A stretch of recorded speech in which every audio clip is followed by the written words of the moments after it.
The play-in is officially underway. Last night we had 2 games. The first game, the Magic and the Hawks, you didn't get too much fireworks out of it. The Magic pretty much handled the Hawks, but we'll dive into that game. And then playoff Jimmy decided to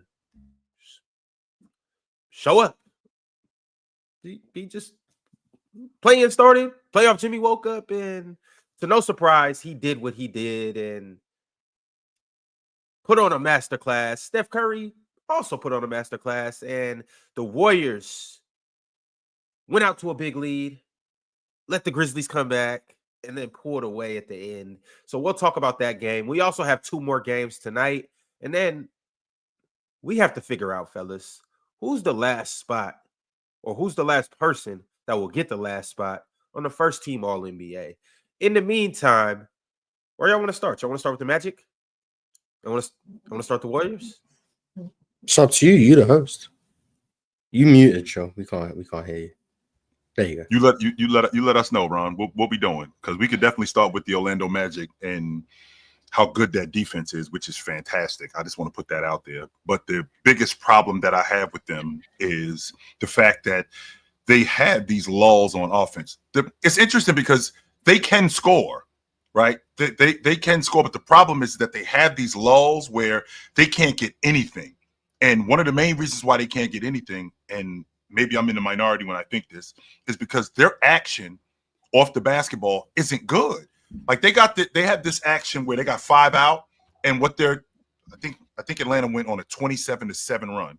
They got this action where they got 5 guys out, and I'm relying on Franz Wagner, who's in the corner, to come to the weak side to the top of the key and set a screen for whether it's Corey Joseph or Anthony Black to get him open to possibly get something downhill. They have no ball movement. They have no action off the ball. And on top of that, they don't have that one thing that they can go to when they do find themselves in a pinch offensively, where they can't score. They don't have that one thing. That's why they find themselves in the position that they find themselves in. As good as Paolo is, Paolo has to get that one thing in his game where I know I can go to this and I know that I can get us a bucket. But defensively, they are elite. They 100%. And once they get going offensively, they're pretty difficult to deal with. To be honest with you, Ron, I don't think they win one game against the Celtics because they just don't have that one thing consistently that can get them a bucket when they have those offensive lows. Shout out Cole Anthony, though. Yeah, I was going to say, Cole Anthony and Anthony Black were good last night. Yes. They were pretty much Orlando's scoring. Paolo was getting to the free throw line early. That was cool. Franz can't shoot, as I think we saw.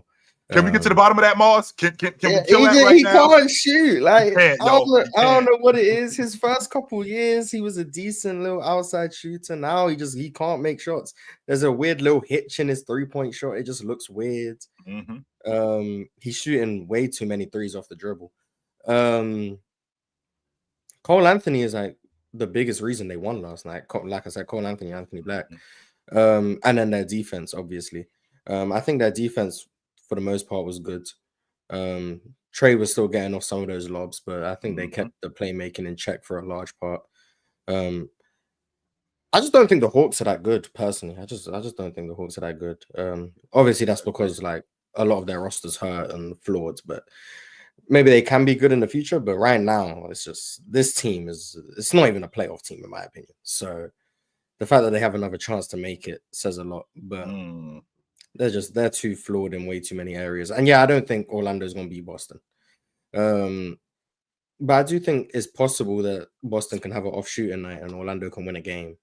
But I wouldn't bet on it. But I do think it's possible. What's up? What's up when you say an off shooting night, Mars? What are we thinking? Like 108, 110? Is that an off shooting night? Because when I think about, before you answer that, Mars, when I think about defense and I think about how good Orlando's defense is, well, our defense is just as good. Our defense is just as good as your defense. So as much as you can hold us, we can hold you too, and we can score more. And when we have those lows, we have guys we can go to get that, to have that one thing that we can get a bucket off of. You don't. Don't get me wrong. I can appreciate Cole Anthony yesterday. I'm a big time Cole Anthony fan. I think he's one of the better backup lead guards in the game. But if that's what I got to rely on in order for us to win, well, sure, that's not going to be the case in a 7-game set. Well, with Orlando, probably it'll probably be 2 games like that where Franz and Paolo just can't get it together. But Franz and Paolo are each going to have and it's probably not going to go 7 games. But I'm just saying, like in a 7-game sample size, Franz and Paolo both have 2 games where they go 25 plus individually. So to ask the question, Mars, which is fair, Ron. So to ask the question, Mars, what's a fair number? One between 108 and 111? Like what are we looking at? It depends on the pace of the game.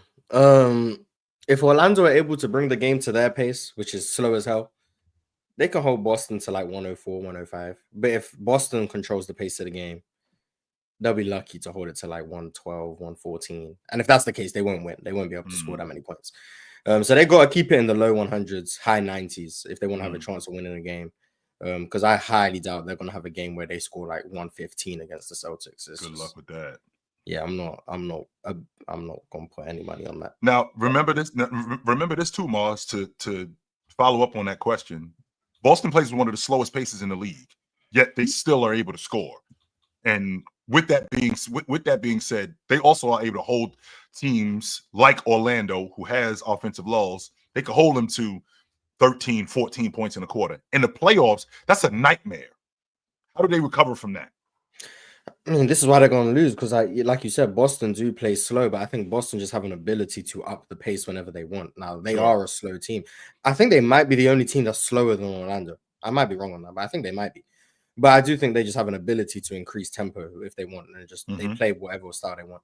But if the game is a slow-paced game, which I guess when you have the 2 slowest-paced teams in the league, if Orlando can hold them in the low 100s in a game, and they have some outlier shooting from a KCP, a Cole Anthony, maybe Franz makes a couple, they can win. They can win that game. Now, that's the best I'm going to give them, 1 game, and it takes outlier circumstances to do it. But I'm taking Boston fairly comfortably in all circumstances. Swiper, you want to speak on this game? I'm gonna take that as a no. I mean, I feel like there's much to elaborate on that they didn't already do. I think Cole Anthony is a really good spark scorer, and they're up 22. Let the league choke late, but I just don't think Atlanta's good enough to really push them. 4th quarter, the lead got worsened. I don't think Atlanta looks particularly great right now. Obviously, without Jalen Johnson, they just don't have the same pop. Trae Young has struggled with not scoring creation, but like conversion, like in large part this year. Like he just hasn't been like able to finish shots like he used to. So I think that affected them yesterday. But they're just not super talented either. Like so, it's kind of a little bit of a mid-off, honestly. Like I just don't think either one of these teams are very good right now. But I do think that the Magic presents a better option to play versus the Celtics. If I had to watch a playoff series, I would rather watch the Magic play versus Celtics than I would see this version of the Hawks play the Celtics. Swiper, can you stay right there? Because you said they aren't super talented. When I don't have that almost 20 and 10 and 5 guy, doesn't that enhance the talent that I do have though? So to your point about, not having Jalen Johnson, wouldn't that be one of the reasons why I don't look as talented? Maybe I am more talented than you're giving me credit for. Well, they also gave up DeAndre Hunter to make room for Zachary Ricochet. Sure. So, like, I think some of this is if they had their original core, which I would say would be Trae Young. Yeah, Trae Young. Well, even if like Trae Young, Jalen Johnson, Zachary Ricochet, DeAndre Hunter, and then having like Capella, Onyeka Okongwu, and then Bogey, maybe it'll be a different story, but they're just not like. They're just honestly, generally just not that good. So, but I think they purposely did that as well. Like they're trying to develop their young wings. I think in the future they'll be good. I don't know. Trae will be there because I don't know if the timeline fits with them, but maybe he does because he's still super young. But just a different it just wasn't a great game yesterday. Just very sloppy. If Orlando was a worse team, if Orlando played a better team, they would have lost. Yeah. And I just don't love their decision making. They're like the Memphis Grizzlies, who we'll talk about in a minute, of the East. In some ways, but just not like no one expects anything from them. I actually really like Paolo this year. I've been doing all the NBA stuff lately, and so I've been doing all these like report card things. And Paolo actually I'm actually surprised with some of the stuff I found about him. But I really like his game. I think he can be really good in the future. But I think, that's what I'm saying too. I also think that Paulo and Franz and KCP and them, they actually present matchup difficulties for the Celtics, but they don't know what they're doing yet, and so they're not going to win the series just in large part. Their IQ isn't there. Playing versus a team this season that's the Celtics, I think it's going to go horrible for them. Because right now, I think and this is a small thing, but I think the Celtics have 3 players up for clutch player of the year right now. Is that Derek White, Jason Tatum, and Pritchard? It could be Pritchard. I can't remember. There's another Celtics, but I just think that speaks to Pritchard. Like their execution at the end of in the fourth quarter was just like it was going to be nightmare for Orlando. Which is why keep going, Swipey. Keep going. No, I'm just saying, like, unless you're telling me Paulo is just, he's on a heater and Franz is shooting the ball again. I honestly don't see them winning the game. Miles, which is exactly why I said to you yesterday why I wanted Trey to be more of a distributor. I know how you feel about him as a passer, and I feel the same way, to be quite honest with you. I just don't trust them other guys, and it showed yesterday. And it showed yesterday tremendously when they got the ball, when they got Trey off the ball, and then he now gets sped up because those guys aren't making shots. So now I got to start making shots, which means that he's now starting to take bad shots. And with that defense, it looks even worse, right? So that was the game plan with me right from the beginning. I wanted him to get off the ball. I wanted, as a defense, I wanted to make sure that we got him off the ball and got those other guys involved and made those guys make tough shots. Where do you feel the passing? Because I heard you talk about that on the show a little bit. Because I do try to watch the show and I'm not on it to support. And actually support, like, when I interact with Chill's content, I like or share or something like that. Mars interacts with me, he does it to troll. So I guess what I'm trying to understand, Chill, is like when you say who do you think they should? I feel like they're lacking options, Chill. Right. Like if he's passing the ball, right? Like who's the play finisher he's giving it to? That like you're questioning. I'm not. That's why the game plan is to get him off the basketball. If I'm the defense, I want Zach. I want Ricochet shooting the ball more, right? I want a Kongwu. I want him going one-on-one in the mid post or in the mid range. I want that because now that's taking the ball out of Trae Young's hands. And now when those guys aren't successful, that now makes Trae Young even more of a scorer, which is now going to take him or take the rest of those guys out of the offense because now he's got to catch up. That's why they fell in the hole 22. The problem with Orlando is that their offense is so bad at times where you they'll let you back in the game. And yesterday was a prime example of that. They will let you back in the game. So that was my game plan yesterday, and some of it worked. I do want to shout out Anthony Black. Continuing to see growth from him, better play. Is this the biggest stage he's been on? Ron, I want to give him the ball, man. I'm just the way I feel about Maxey. I want to in the playoffs last year. You said Silver or Black? No, Anthony Black. Well, yeah, they're both good. I think Silver's going to be cold too. I just think they're young.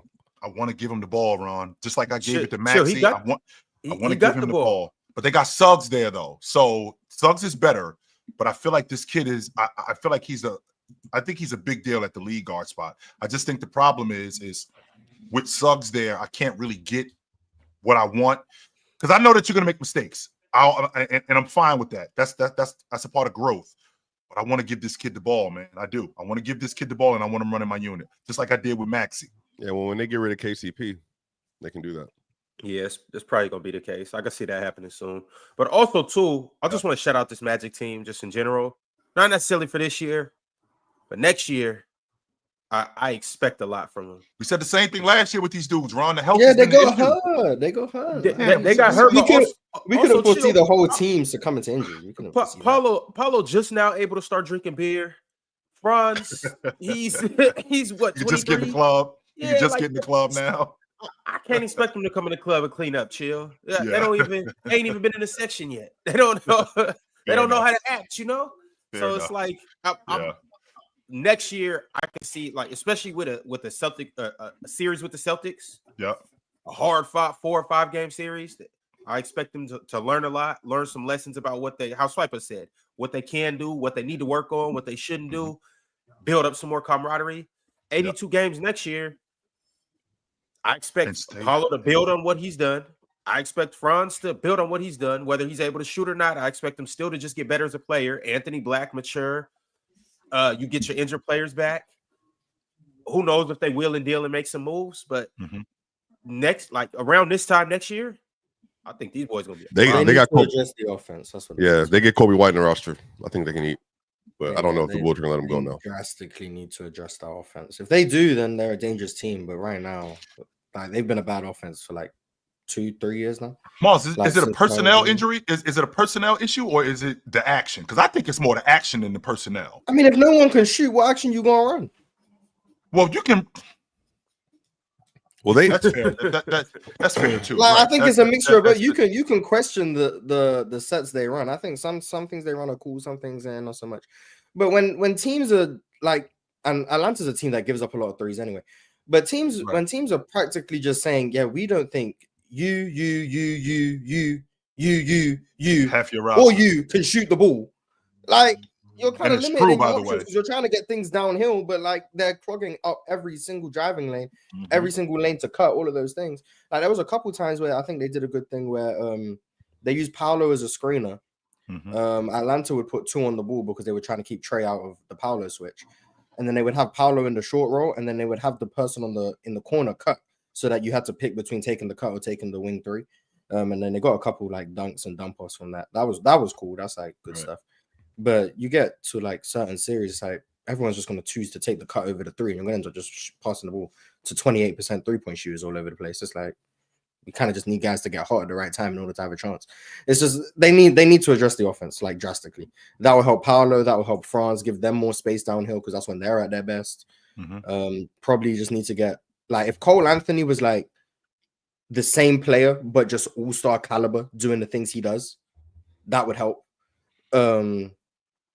Maybe get a legitimate Darius Garland. Yeah, if Cole Anthony was like a Darius Garland, but like maybe Mhm. like a more physical Darius Garland. And then like if Wendell Carter was like not a fake stretch big, but like a real stretch big, that would help.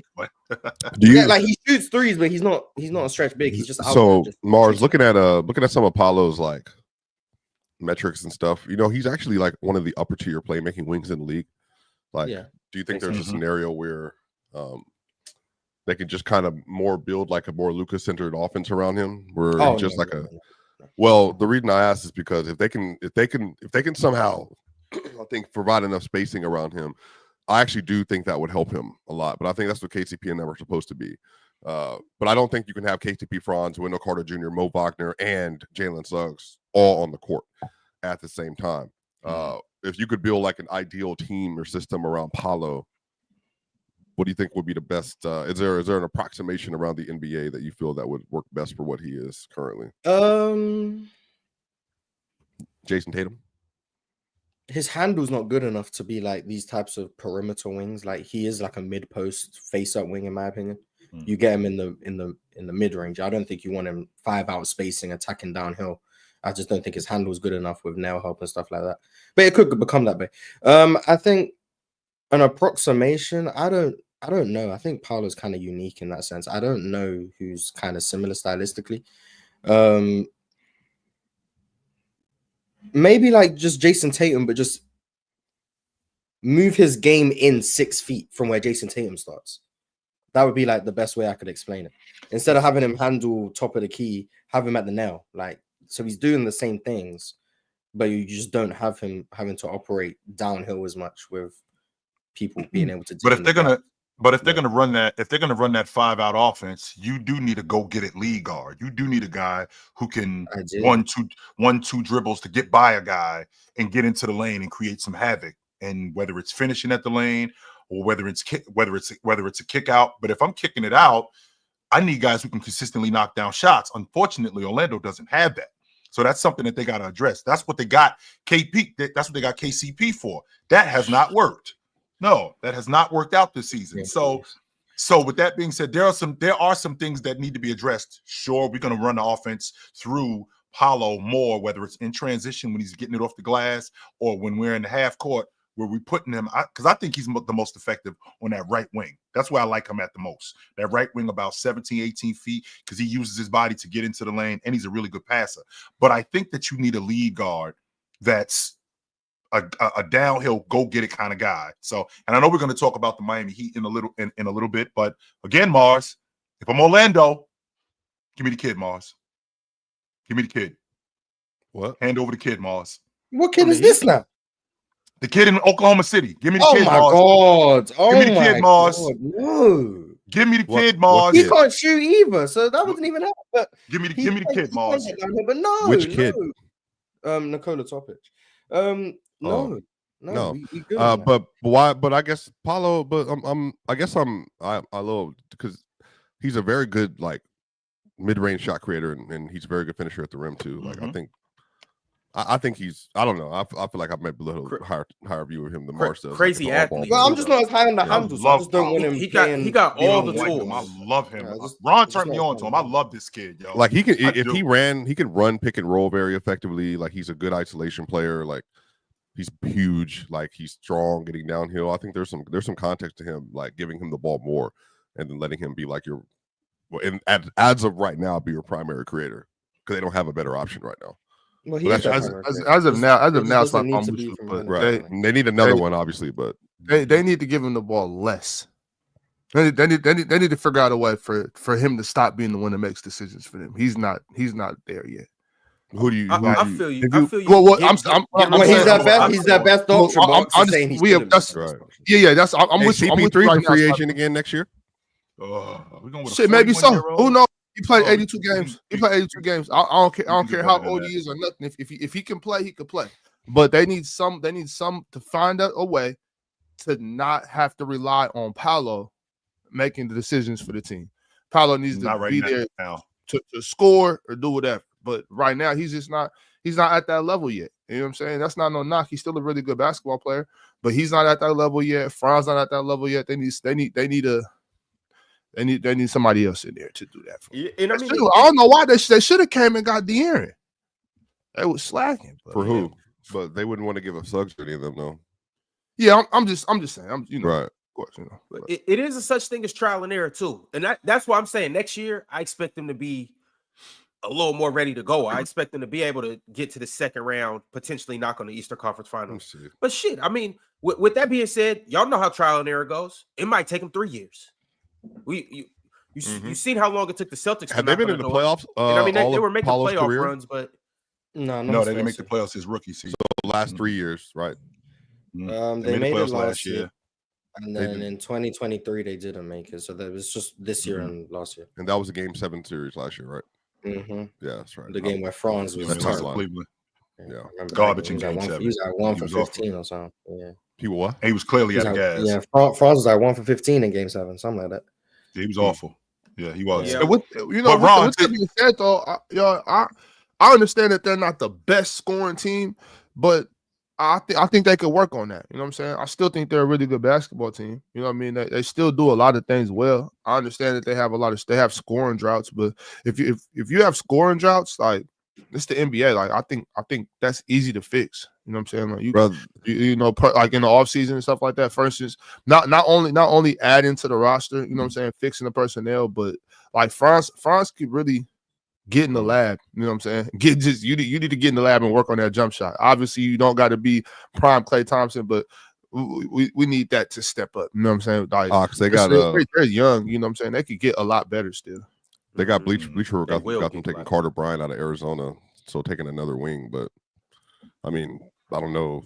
Like, well, to Ox's point about Franz Wagner getting better. Well, the same logic that I was using with Anthony Black. How about you go get in the lab? And how about this is the lead guard that I'm looking for? How about you go get in the lab? Because we saw Darius Garland. Developing as a playmaker like that is tough, though. Like, unless you're naturally good at that, like walking into the league, I feel like that's Garland was like that.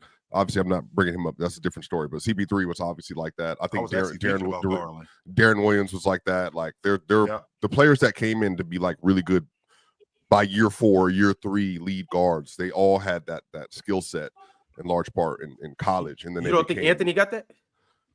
I mean, Anthony, it's the reason he went as high as he went. It's the reason he was the number. He was 9. I know he was top 5 prospect coming out of high school. Yeah, he's always been touted as a 6'7" point guard.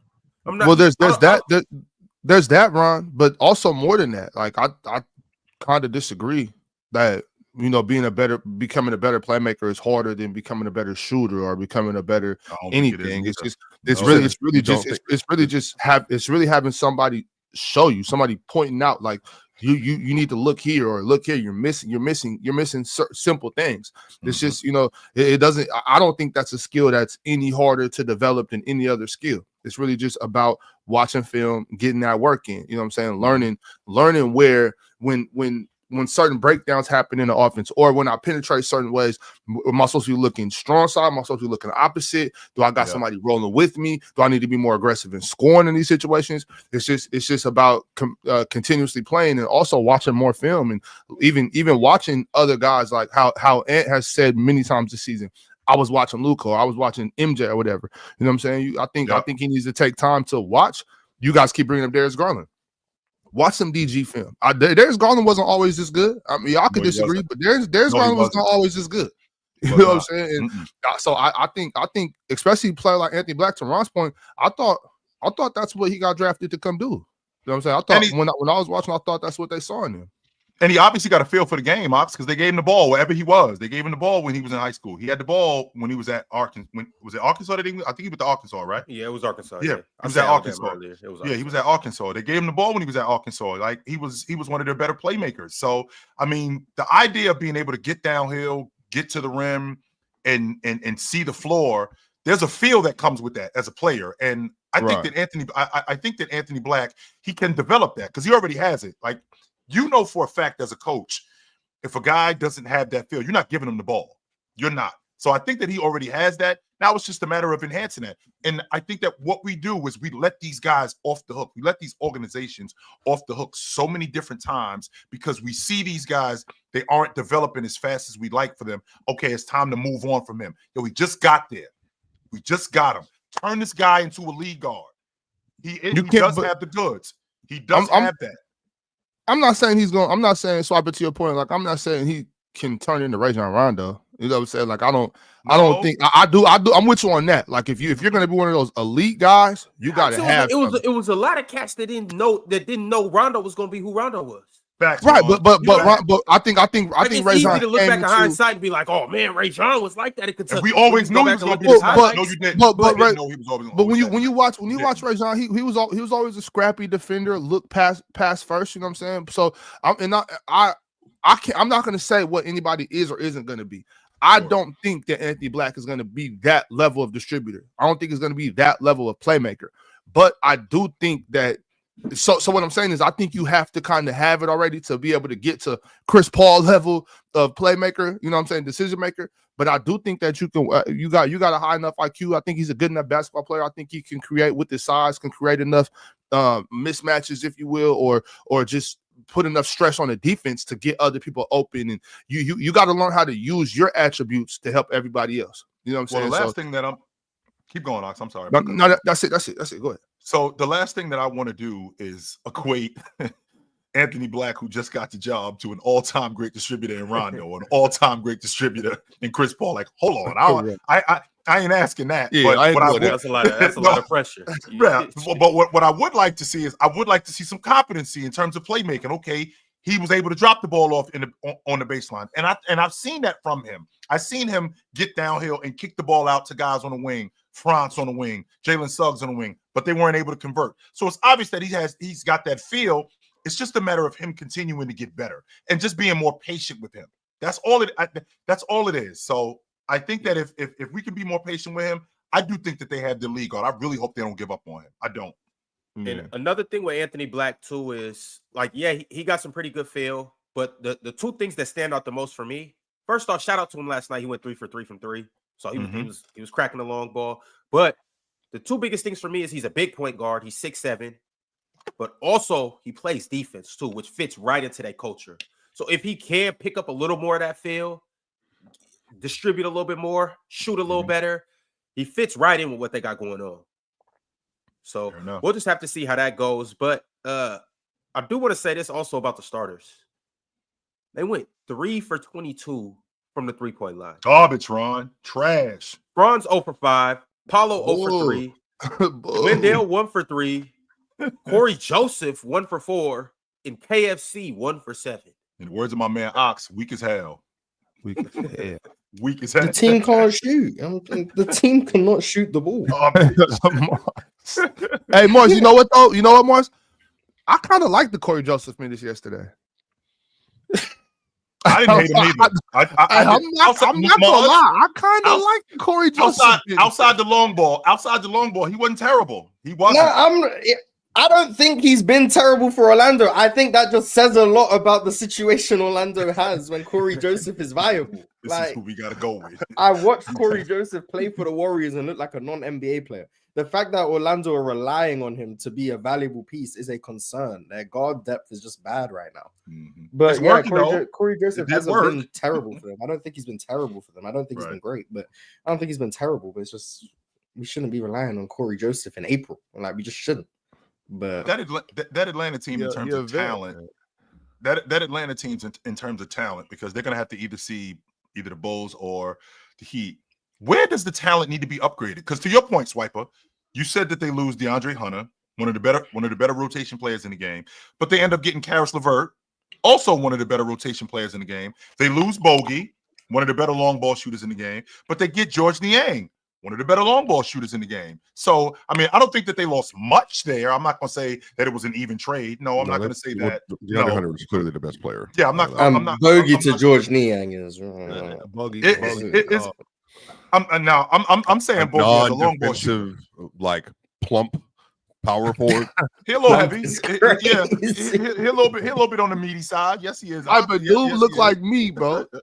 No, he don't. Meaty or you dough? look like you in better shape than him, dog. No, that's what I'm looking for. Plump Ron. is crazy. Little doughy, yeah. No, meaty's that crazy dude. too. You're right, Ron. He's the word I'm fluffy. He's a little fluffy. Yeah, he probably man. his body fat probably ain't even high. He's plump. Like he just plays plump. That's just the way he plays plump. He can't move at Mars. He can't move side to side. He can't switch. He's not like a post defender that you want to like trust. Like he's plump honestly, is a crazy word for an NBA. Off ball shooting is like what he does, and he can move. Like he can like he'll slow step you into getting to the rim and all that stuff. But as a rotation player, I just wouldn't love him. If I'm Atlanta, I'm exploring Zion. I'll say that. Well, I would say this too. You asked like, what do they actually need, man? What's your problem, Ox? What's your issue, Ox? I don't got a problem. I just didn't know that was a thing. In fact, apparently they're telling Joe Dumas that's the Zion's top priority. Yes. Well, he need to go to the Pacers. We'll talk about that later because he need to go to the Pacers. Oh yeah, I said the Pacers too. But if I'm Atlanta, I'm exploring. Pacers would be my number one. Like the Pacers have to do that in my opinion. But if I'm Atlanta, I'm looking into that deal, by the way, because I would rather trade Trae Young than Jalen Johnson if I'm them. That's another story. If I'm Atlanta, I'm looking into we're sure looking into Zion. But chill. You asked like what could they actually do with that's feasible? If they just would have been what pick did Portland have? 8? If they just would have had the 8th pick in the draft for taking Donovan Clingan, I think they'd be way better. 7. Like if they had a center like Donovan Clingan who's legitimately has offensive value. Are you saying if they would have got Donovan Clingan over the number 1 pick? Honestly, like I think if they had that would have worked in favor for I think if they have another draft where they get another big like that, yeah. I think next to Ricochet and Jalen Johnson, I think that's actually like kind of what they need. They need a big that has offensive tools, but who's going to be an elite defender. Like I think Donovan Clingan's going to be like an all NBA defender, and he already was like the best rookie defender this year was Jalen Wells, and I think Donovan Clingan was the second best rookie defender in the NBA. So I mean, I think if they had that, I think life would be better for them. Because then now you have Donovan Clingan was better than Jalen Wells, but I think, but I think you have to weigh that versus like responsibility within the scheme and all that stuff. Like I just think like obviously Donovan, he didn't get a chance to do it at the highest level that Jalen Wells did. Wells was doing it for a playoff team, so you just got to see it more. Okay, I get you. But all right, shout out to the Hawks. And also shout out to Prizepicks, where you can run your game, control your game, and win your game. And after you download the app and log into it and use the promo code panel, Prizepicks will gift you $50 instantly when you play just 5. So go ahead and download the app, collect that $50, go ahead and redeem that, and use your basketball knowledge and IQ to get you a nice little chunk of change like this. This is what we rocking with today, y'all. We got PRA in the first 5. All right, Ron, where are your glasses, Ron? Get your glasses, Ron. So we got Tyler Hero with 24.5 points more. We got Zach LaVine with the same thing, 24.5 points more. And then Big X, would you like to describe your 2 picks? That's a thing? Well, I'm like, what? I never knew.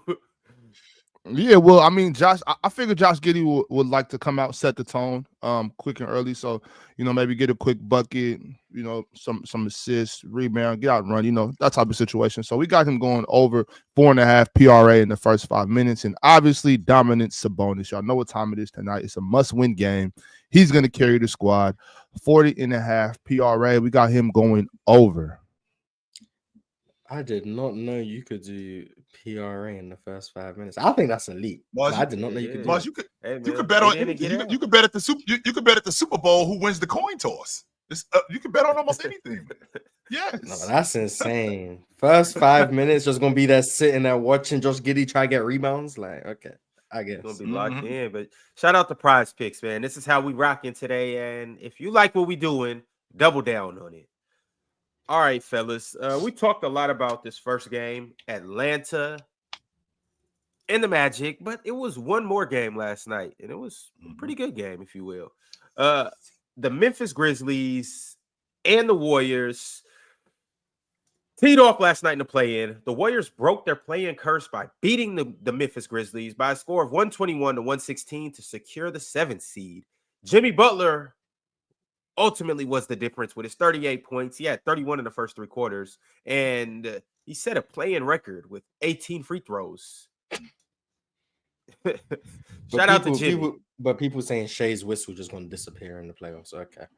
I was watching this man, Jimmy Butler. Can we agree that Jimmy lack of whistle, by the way? Don't forget, he's last Mars amongst the best scorers. Can we agree that Jimmy Butler doesn't aura farm as hard as SGA though? So that's probably why the narrative doesn't exist. What does that even mean, Swiper? It's because he doesn't average 28. He averages 21. So the fact that 8 of his points are from free throws just gets ignored. But it's like, okay, this man scores a third of his points from the free throw line. It just gets ignored every year. But besides the point, because he's a physical basketball player, Mars. I watched him get free throws when no one touched him. Literally, no one touched him. Well, I mean, that's a part of the game that happens, but it's not. But Jimmy Butler is a physical basketball player. He's getting touched. He's getting hit. So is Shea. Yeah, so is Shea. But yeah, I mean, that's but yeah, Shea's whistle is ridiculous. Yeah, I think we can all agree on that.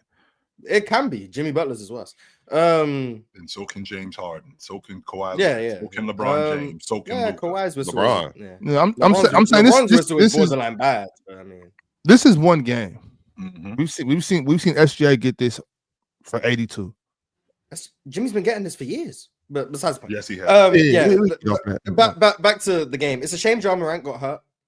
Because I do think if Ja was looking real good, and then when he came back, he just didn't look like Ja Morant, even though he wasn't terrible. He just didn't look like Ja, so that was a shame. Quinton Post is huge for the Warriors. That's one thing. Quinton Post is huge for them, just being able to shoot the ball as well as he does as a 5. I think outside of like Cat and like I guess maybe you want to throw Jokic in there. I don't know. There's not many centers who shoot the 3 better than Quinton Post does. Like he's genuinely an elite 3-point shooter as a big. I love hearing him talk about shooting too, because he says he was never allowed to shoot like this before he got to the Warriors. But he shoots it with no hesitation, and I think part of that is a coaching thing, like telling him don't even think about it. But his shot going up the minute it touches hands. 41% from 3 this year. Like he's a sniper. I know somebody else that did that shit. It was unsustainable though. But I mean, I think Quinton Post it's a quick shot too, Mars. That's what makes it so elite. It's like it goes up fast. And honestly, Ox, as you get older, when he gets to be year 2, year 3, and then it's like, I literally as soon as I pull this, the whole defense shifts. I think he's about to start letting them things fly, dog. Like he doesn't shoot them enough for me at this point. Cause he still gets a little room, and I think he's like hesitant to take over the offense. But I'm just like, bro, like if they're giving you 3 feet, knock it down every time. Yeah, and y'all know I hate Quinton Post. Y'all know this, but the dude really shoots the ball. I just why do you hate not him? like him. But I think I think he's a hell of a shooter, and I hope he keeps shooting it. I'm happy that Steve Kerr is like letting him off the leash too, because I never heard him say that before. Swipe about him not being able to allowed to shoot in other places. So I think it's real cool. You know, when you're an assistant player in college, it's like, you know, hold off. Stole him, by the way. Second round, 52nd pick, 53rd pick, something like that. Yes, they like, oh, this is available. Yes, we'll take this, sure. And he works perfect for what they're doing. But are you guys gonna address the elephant in the room that outside of buckets, them dudes weren't good last night? Them dudes were not good last night. Steph had runs yesterday, but yeah, he had runs. 15 points in the last 7 minutes.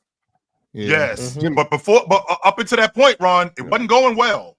It was not. Well, and on top of that, I think Gary Payton was good. I think Gary Payton was good. Gary was sleeping last night. I'm talking about the starters. Gary was good. Gary Payton was good in post. I'm just talking about the starters, Mars. I'm talking about outside of buckets. Those other guys weren't good. And the difference, and I know you got something to say, Alex, real quick. The difference is the same way I feel about the Lakers. The fact that Desmond Bane and that Memphis Grizzlies was able to slow down Prizepicks and put him on the defense and make him guard last night, I think that took a lot. Away from their offense. They found him in transition because Prizepicks is a big-time stop and pop guy in transition. They was able to find him in transition. Not only that, keep the ball away from him too. He only took 7 shots last night. So they was able to keep the ball away from him. And Desmond Bane, every time he got him switched on to him, he went after him. And with him going after him, I think that affected his offense. They weren't great last night. Memphis had them dudes in the chokehold. 100%. They should have won. Memphis weren't good either. So like, once Memphis came back from that 20-point lead and it was like a 3-2-point game, they should have won the game. But they just do what they do. 5-second violation is unforgivable. Oh, that was ridiculous. I couldn't believe that. And by the way, that was Santi taking it out, right? Yeah. Somebody has to get open, but at some point he got to get the ball. If you don't got a timeout, he got to get the ball somewhere where. You got to get the ball in. He got to get that Morant right there, though. I think he was waiting for the play to develop, but I'm like, once you get the 3 seconds, just dump the ball in. The unforgivable situation, down 3. You have to have a chance. You can't not give yourself a chance, and that's what they did. So that's unforgivable. Scottie Pippen missing the free throw. By the way, I don't think that was a foul on Prizepicks. No, I just don't think they didn't have a challenge. I just don't think the refs expected Prizepicks to be able to make that play. Right. So they was like, oh, he had to have fouled him. He didn't. I think that was a great block and a great play. Mars, as a referee, I'm gonna give him his credit because that was amazing. I want you to keep going, Mars, but as a referee, that's called guessing. He was not. Yeah, I genuinely think that's probably what happened. That's all he did. He guessed because when the game was over and he saw the film, he knew he got that wrong. He 100% knew he got that. He thought Prizepicks was gonna foul him instead of waiting for him to foul him, which he didn't, and it threw a monkey wrench in.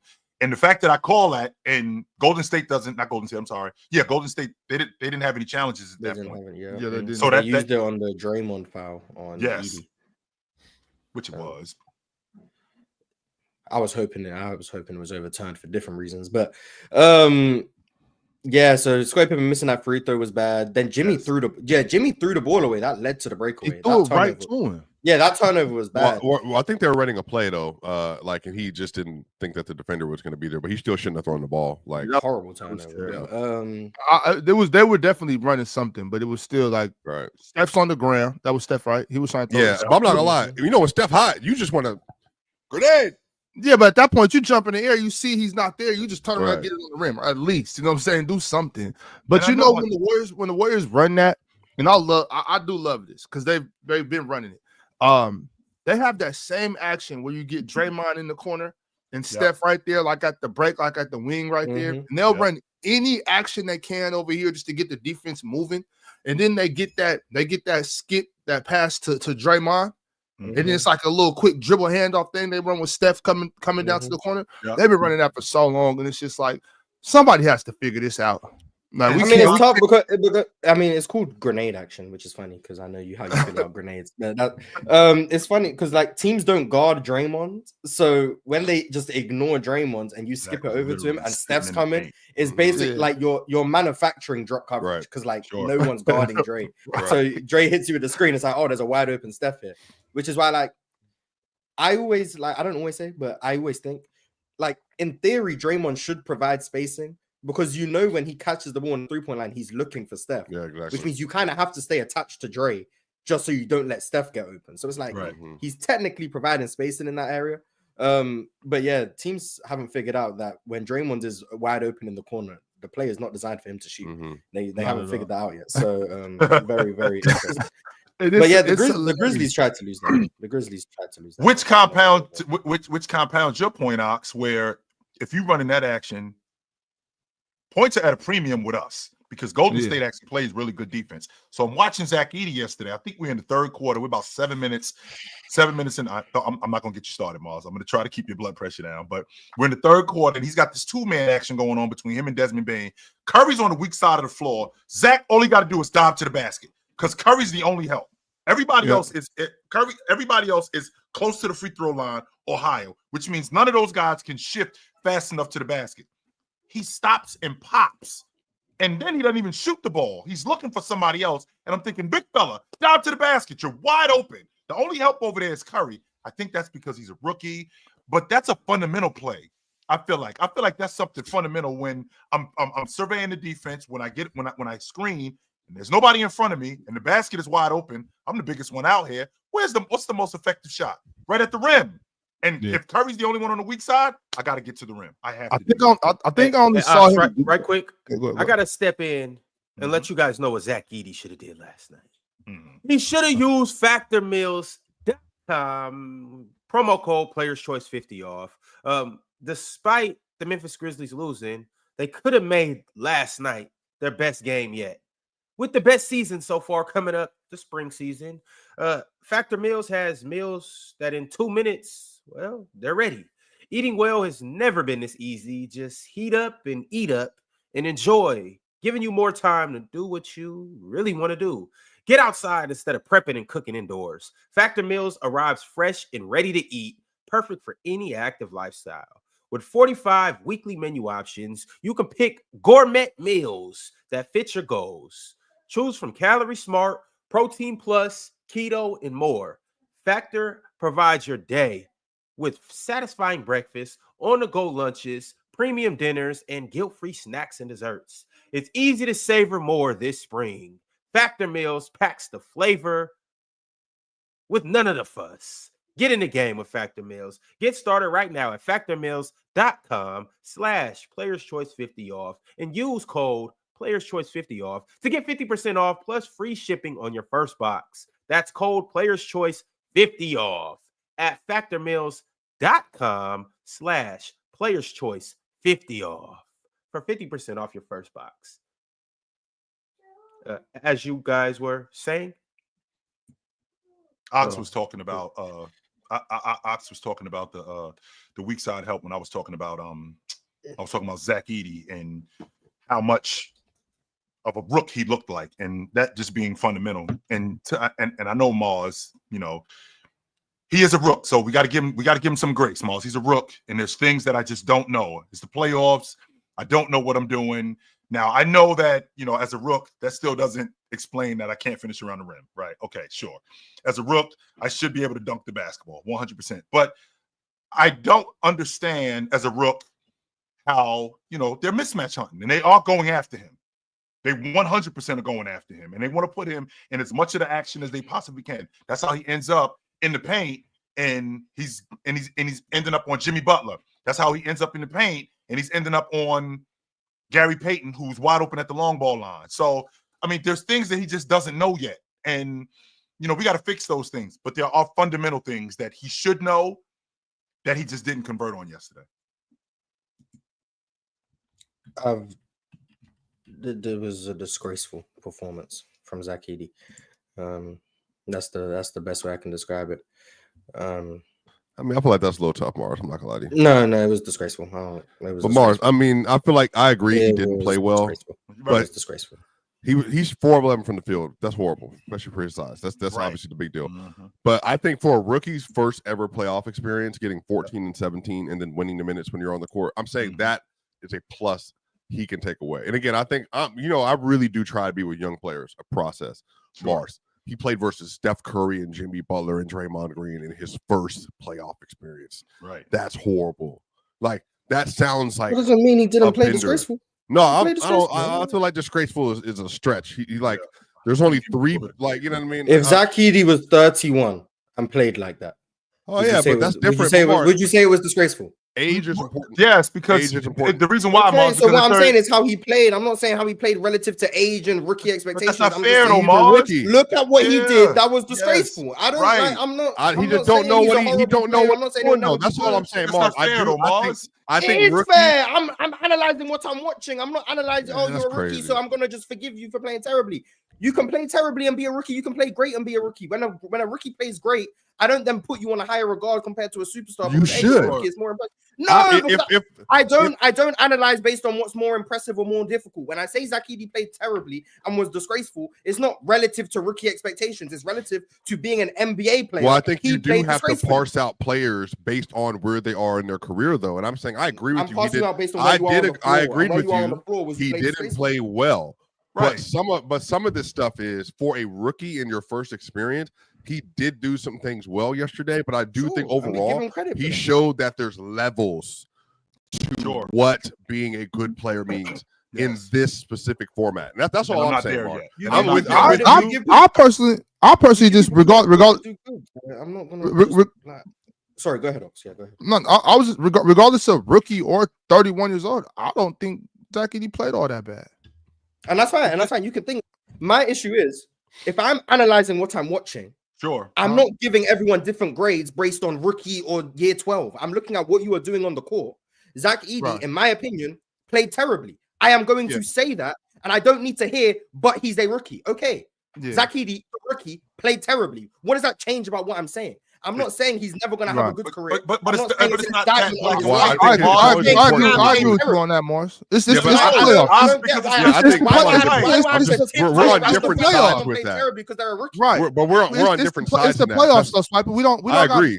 I think y'all are all correct terribly in the playoffs. If Jalen Green plays terribly in the playoffs, I'm not going to be like, it's his first time in the playoffs. He likes experience. No, he played terribly. Like I'm going to call it how I see it. Jalen Green's a year 4 player too. He's the same as Zach Edey. No, that's not. He's been in the league for 4 years, though, Mark. That's nasty, Mark. That's disgusting. That is TMG, Mark. That is disgusting. A year 4 player or a year 1 player is not the same, Mark. It's not the same.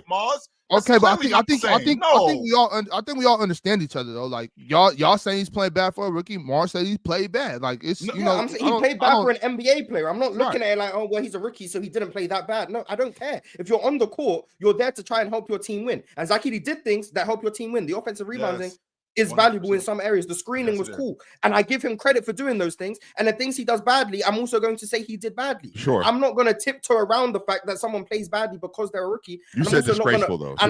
Yeah, I think he was disgraceful. I want to stay here, though. He played disgracefully. Yes, keep going, Mark. Keep going. Well, the same way, I'm not going to overrate a rookie when they play amazingly. If a rookie has a really good game, I say he played really well. I'm not like, oh my God, he's the best thing since sliced bread. No, sometimes I'm just looking at it for what you did. That's what I'm looking at. What Mark, you did on the court. But I think the important thing here, and then Chill, please, you can go, because I want to make sure Mark understands. I think he also did not play well in certain spots. But I think he did things to contribute to the win or to the game yesterday that could have helped them win. Sure. I do think, though, personally, as someone who, at least Mark, and this is for me, as someone who played as a freshman and as a senior, there's a big difference between me stepping into a situation as a freshman and then as a senior. And I think in this situation, for this dude to play his first playoff game versus one of the most savvy veteran defenders ever, and Draymond Green and Steph Curry, and then even some of the actions he was guarding. Like even Jimmy Butler, remember the Jimmy Butler pump fake on the left wing where he didn't know Jimmy's not going to take this shot.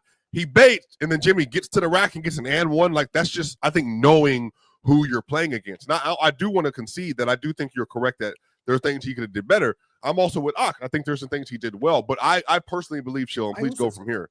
Yeah, I think that for a rookie, if you are the exception to the means, I do think that matters. That you walk into the playoffs and you're like good from the start.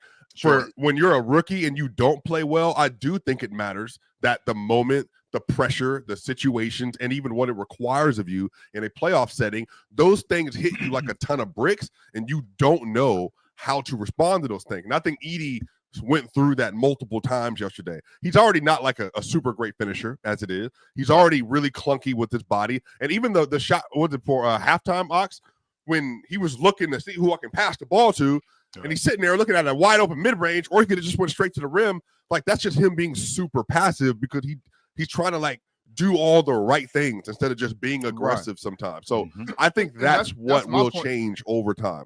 That's my point, Swipe. Now, I think it's just about if you're talking about the big scheme of things, in the future and everything, I get where you and Chill are coming from. If we're just talking about last night, who played good, who played bad, I don't care about who's a rookie or not. But I still think Zach Edey had good minutes. I think Zach Edey was playing his game, playing within their scheme and doing what he was supposed to do. Now, Chill, I feel like when you're 7'3", 7'4", and things like this happen, you're supposed to dive to the middle, get big, get the ball. I saw him not do that, and I saw him do that. You know what I'm saying? So it's like I'm just not going to say he played disgraceful. I'm not going to say he played a great game. I will say that if Jaren Jackson Jr. would have came yesterday to play some basketball, he was disgraceful too. Right. And what I'm saying about that, Mars, if Jaren about to make 345 in a basketball game, we have to rely on each other.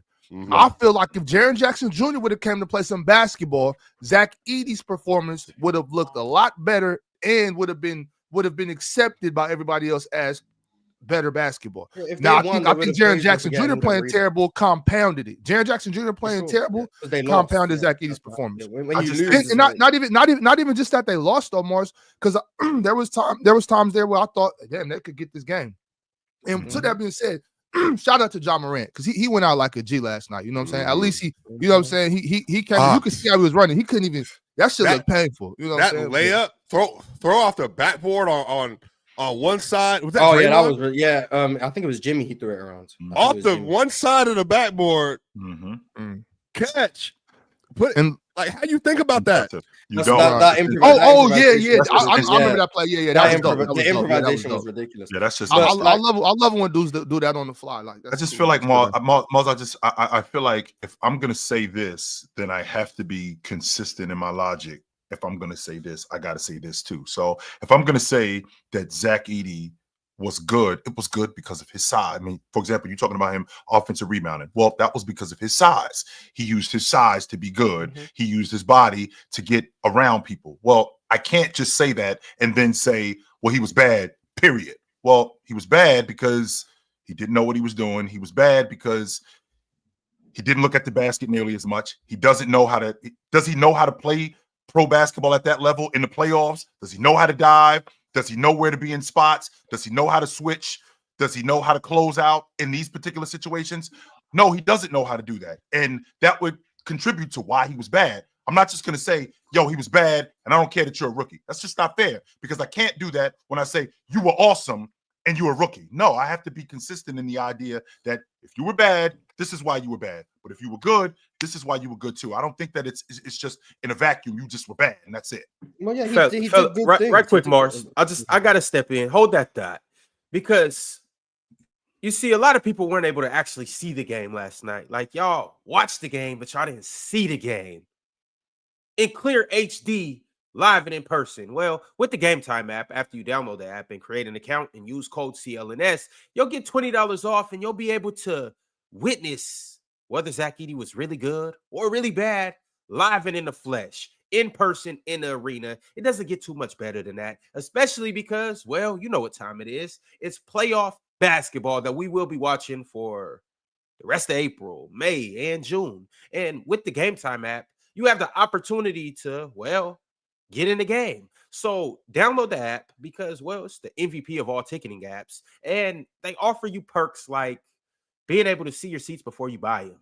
They offer you perks like not having to deal with sneaky fees and, giving you the runaround. They give you all-in prices, which means you get what you see. And by the way, they also give you perks like being able to buy tickets all the way up until game time and even after tip-off. So what are you waiting for? Take the guesswork out of buying tickets and get into playoff games with the Gametime app. Download the app, create an account, use code CLNS for $20 off your first purchase. Terms apply, but again, like Big Ox says, who cares about terms? Use promo code CLNS and get $20 off, and download the app now and get in the game. We'll see you guys in Boston.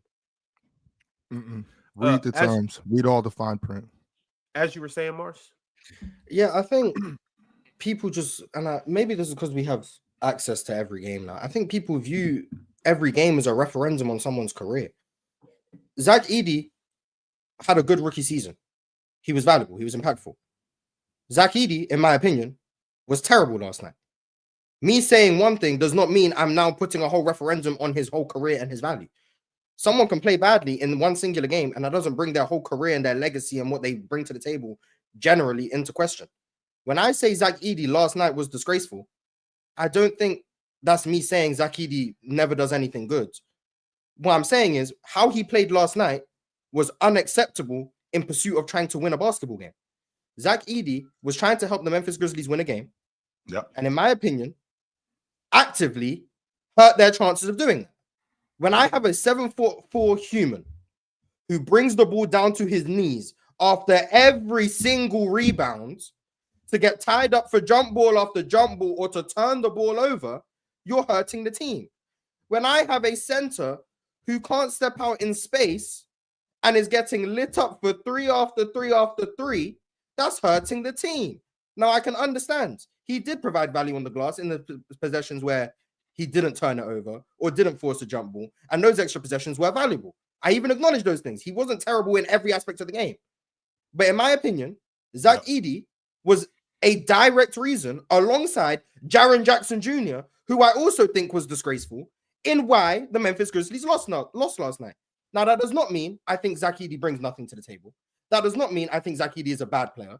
But what it does mean is, in that singular game yesterday, I think he was a direct reason why they lost. I don't get why I'm suddenly, oh, he's a rookie. We can't say that. Why can't I say that? Why can't I point out that a rookie was a reason why someone lost? You guys brought up the reason why the Spurs have lost games, and I can say that. My thing is, like, what the Memphis Grizzlies know what they're getting with Zach Edey, and they know what they're not getting. So it's like, and I'm not saying like, and you can lose. I'm not saying give him a pass for that, but I'm saying like we expect Zach Edey to be sloppy because he's 7'4". I don't expect Zach Edey to provide perimeter defense. And when you lose games because of that, I should be able to say that. Yeah, it's also going to be reasons why you win games because of that too. And I do praise him when that happens. I'm praising him for doing his job last night. For being Zach Edey. I'm not praising. That's just like me. I'm not praising Draymond for not shooting threes or for missing threes, because Draymond, you're not here to do that. So when Draymond makes 4 threes in a game, we praise Draymond. Those threes were huge. Right. Cool. Even though that does not mean that Draymond is a shooter. I'm not changing the narrative on Draymond's career. Draymond is not a shooter. But in that singular game, those 4 threes could be huge. Now we're in a game where Draymond Green shoots 6 threes and misses all of them. And that might be a big reason why they lost the game. I'm like, Draymond, you moved the conversation. You moved the conversation though to like an evaluation of his career. What I actually said to you was, and this is what I'm saying. This focus on what I said, because I think other people might take that assertion from what you said. I'm saying that I think last night is too heavy to call what he did disgraceful when there's 3 factors at work. One, they did win the minutes with Zach Edey on the court yesterday, and he had the highest plus minus on the team in the most important game of the year. That does matter, even though it's a small sample size. 2, sometimes because it doesn't look good doesn't mean that it's not good. He's a player where it's not going to look good. It's not about whether or not. Hold on. The first thing is the reason why I said disgraceful is too heavy. Right. That's why I've said there's 3 things. The first thing is they did win the minutes more than any other player on the Memphis Grizzlies. He determined if they won the minutes or not. Lineup construction, all that stuff. They did win the minutes. 2, getting on the defensive and offensive glass last night and winning them extra possessions, especially when they were missing a lot of those shots, and because they were turning the ball over like madmen yesterday, was super important. I agree. But I do think he contributed to having extra possession and getting back into the game, especially in the third quarter. That also was the reason why it became a 20-point lead to a 3-point lead, is because he was also contributing on that. And I think the third part of this is, when you're playing versus the Warriors, you can't match up with what the Warriors do, I think, and play small ball with them when you lack the necessary talent around you to do so. Them putting a big lineup out there with JJ, with Edey, with Bane, and with Ja when he was available, I do think that actually was their best solve for what the Warriors were doing. That was your most effective lineup last night. And so the reason I'm saying I agree with you that he didn't play well enough is that he also did not convert shots at the high level he needed to. I think the defense that he played last night was just very confused. He didn't know where he was supposed to be. I think he was incredibly indecisive yesterday as well, especially when he had to have the ball away from the basket. But I'm saying the reason why I think this disgraceful is too hard is that I think when you don't know how to respond in those situations, and on top of that, you're playing versus like maybe the most seasoned trio in the NBA as well on top of that, I think that all contributes to why a rookie was struggling last night. What adjective would make you feel better? No. Mars. Here's the deal. We're not moving to feelings. No, we're not moving to feelings here. Wait a minute. No. It's not about feelings, Mars. To your point, I don't mind the word disgraceful. I don't mind that at all because maybe he was bad in that. Maybe he was that bad, but I don't think it's just. Period. He was disgraceful. Period. No, I think that there's some things that need to be figured out. Okay, why was he this bad? I don't just want it to be he was awful and that's the end of it. Well, first of all, I just got the job. That's number one. So I really don't know what I'm doing out here. So that will contribute to me being bad at my job early. Because to Swiper's point, the Warriors banked on putting him in the action and him not knowing what he was doing. That's why it was working. And the reason why is because I don't know what I'm doing out here. I just got the job, right? So with that being said, him being a big, it's disgraceful, Mars, that you at 7'4", when you rebound, I'm told to put the ball underneath my chin. But chill, right? Look at who he's playing against, though. And I'm once again, it's gonna seem like I'm giving him a pass, but when you're playing against Draymond, the scrappiest person, that when you grab a rebound, I'm slapping the ball out your hands. Right. Gary Payton. It doesn't matter. That's the point. No, but that's the point on Mars right there. That's the thing, because when you that big, you're allowed to beat up on them dudes. I'm not saying call the foul, but he's getting mauled. He's getting attacked down there. Like they're all over him. He's getting hit. He's not only getting hit up top, he's getting hit down low too. So when you get hit here, it's now to Chill's point, you're supposed to keep it here, keep it in that box, right? You don't, and I understand what you're saying. Don't bring the ball down. That's a cardinal sin amongst big men. You got to keep the ball up. It's a cardinal sin for a couple of reasons. First, because if you bring the ball down here, you give the smaller guys access to it. But also, when you swipe at the ball and the balls are in your box, in your window, the ref has to call a foul. When you swipe at the ball around here, they allow you to play on. And so I was just saying, that I'm not trying to give him any bell for that, Mars. I just wanted to jump in there because you're like, oh, he's 6'5". That don't really matter, especially when it's Draymond Green. Draymond's hitting and Jimmy early. Butler and Gary Payton. Oh, they're hitting you early in offense. So it's like that's one time right there. This is one point where I'm gonna jump over there with swiping on the he's a young fella type situation. I think as the years go on, you won't see that type of stuff from Zach Edey. He's gonna make sure to clear that space, get off. And when he improves, I'll be the first one to say, look, he improved. And I believe you. I've even said I think Zach Edey's had a good rookie year. I think he was way better.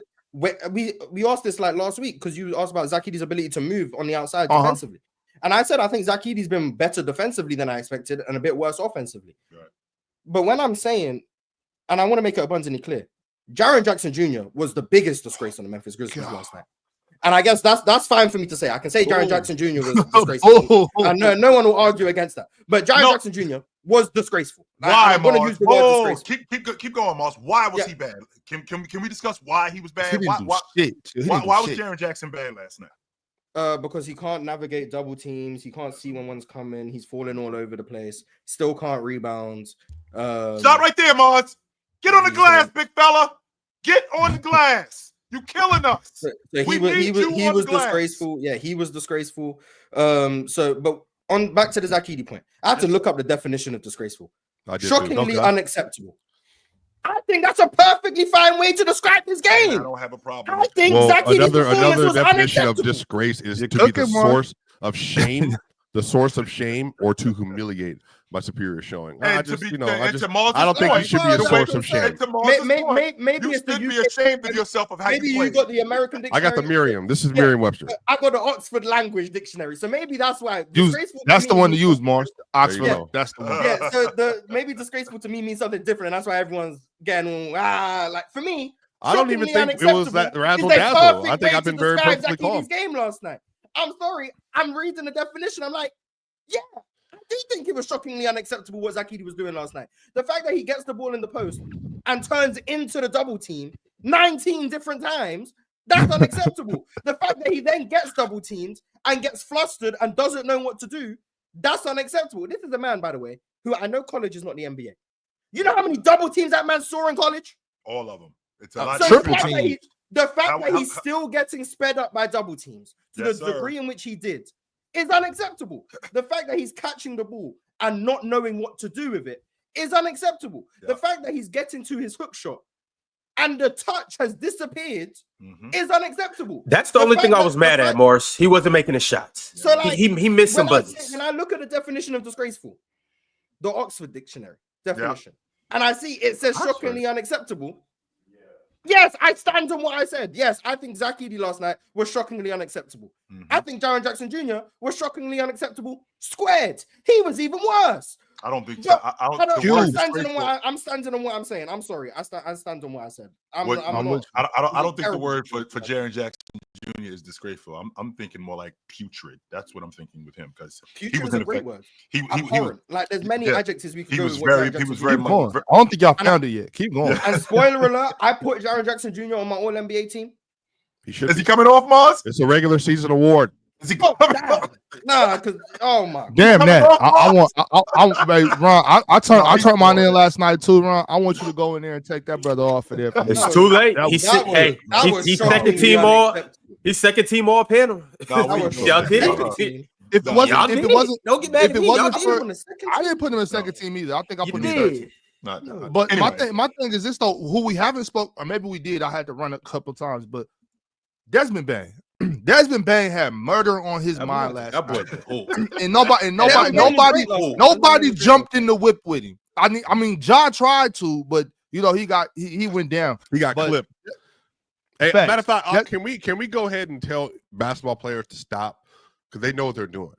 That little soft push. Buddy didn't do that on purpose. I know, but every player does this though. It's like like when players go up, they give them that that little that and it takes you off. I'm saying it takes you I off think it's your just natural. you're up and down. I the know, but thing- like the thing is, if John, you're going but- up and down, it can still like it throws you off. I'm not saying he did it on purpose. I know he did Right, do it. I know what you're saying. But, Swiper, you the saw thing- what the thing happened I've when always- he tried to catch himself and then he rolled his ankle like because the foot was off balance. You know what I mean? Yeah, but Swiper, that's what I always say about Ja. There's different type of people. Ant and Ja are different. Like Ron, we talk about this a lot. When certain people get in the air, I'm not worried. Like Ja Morant for certain people, I don't want to say me, but like for certain people, like Ja Morant is only gonna dunk on you if he catch you slipping. Like you got to be weak side, he in the air because Ja too light in the draws. You know what I'm saying? Like when Ja get in the air, you watch out, bro. You not where you going, bro? Like, you know what I'm saying? So when you touch him, he's gonna, you know what I'm saying? I don't know. I hear what you're saying, Swiper, but I don't think you can take it out the game. It's just a natural thing. You know what I'm saying? And Get your arm Yeah. off. he's just little, Swiper, the bro. thing- Like you know, that's the thing. You just playing defense. Like sometimes you don't even mean to do that. You're literally just he's shooting and you just trying to contest, and your elbow might hit his chest just a little bit, but like It's the same said, thing when people run under the rim though on fast breaks, bro. Like they don't, Well, they that's might crazy. not push you, but they'll get for whatever reason they feel like they got to touch you, or coach ain't gonna say you like stop the play. You didn't play through the whistle right there. Like so, like it's just I get I'm what you're always saying, Swiper. I just get you. leave him alone. Like just if he's up, it's up. You can But test he your didn't show even do hand. nothing right there though. I don't even. No, did I'm he- did he saying, touch like him? but the momentum, and again, it was it's such a small thing. This is a larger complaint off Buddy, but it's just a momentum pushed him off his natural shot balance, and that's what rolled his ankle. Is what I'm saying. That's you all know, I'm saying. Swiper. I don't want to sound ignorant because I want everybody to be safe. You know what I'm saying? I want everybody to be safe. I hate to see people get hurt. I don't want anything bad to happen to anybody. But you got, you know what I'm saying? You got to keep that sissifying the game to football, okay? We're not doing that over Football. here. All right. You know what I'm saying? You know what I'm saying? Yeah. Oh, don't touch the quarterback. Don't touch. Y'all keep that shit over there on the gridiron. Oh, you know what I'm saying? You jump in the air around me. You getting touched, bro. There are no guys that are everybody. Not everybody is off limits. Everybody gets the same smoke. I decided that not even decided, but you know what? I'm like, people want professional basketball talks today, and especially playoffs is here. It's big time. Like swiping, I'm gonna be in my professional bag. If Good I for wasn't you, doing Sniper. that today, Ox, Good I for would you. tell you that your cankles wouldn't last on a football court. But I'm not gonna on football field. I'm not gonna say that though. I'm gonna stay where I am. We're gonna talk about. Thanks for not saying that. We're gonna stay. We're gonna stay in the playing games. I do want to put something. I appreciate you for not embarrassing me in front of 2,500. I want to put something into perspective though. Like that injury with Ja was obviously bad, and Ja had to miss, a good amount of the third and fourth quarter. Yeah. But also, just keep in mind how much of a freak injury this is. Just think of how many shots get shot throughout a game. Think of how many people jumped up to shoot a shot and landed correctly, perfectly.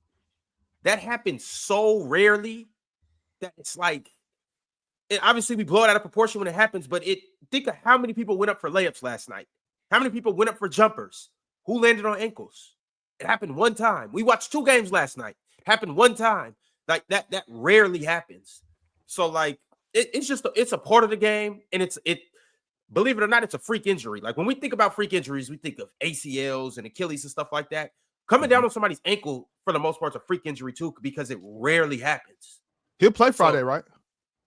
He should. I think so. Yeah. No, I don't know. We'd hope. He should be. He should be available.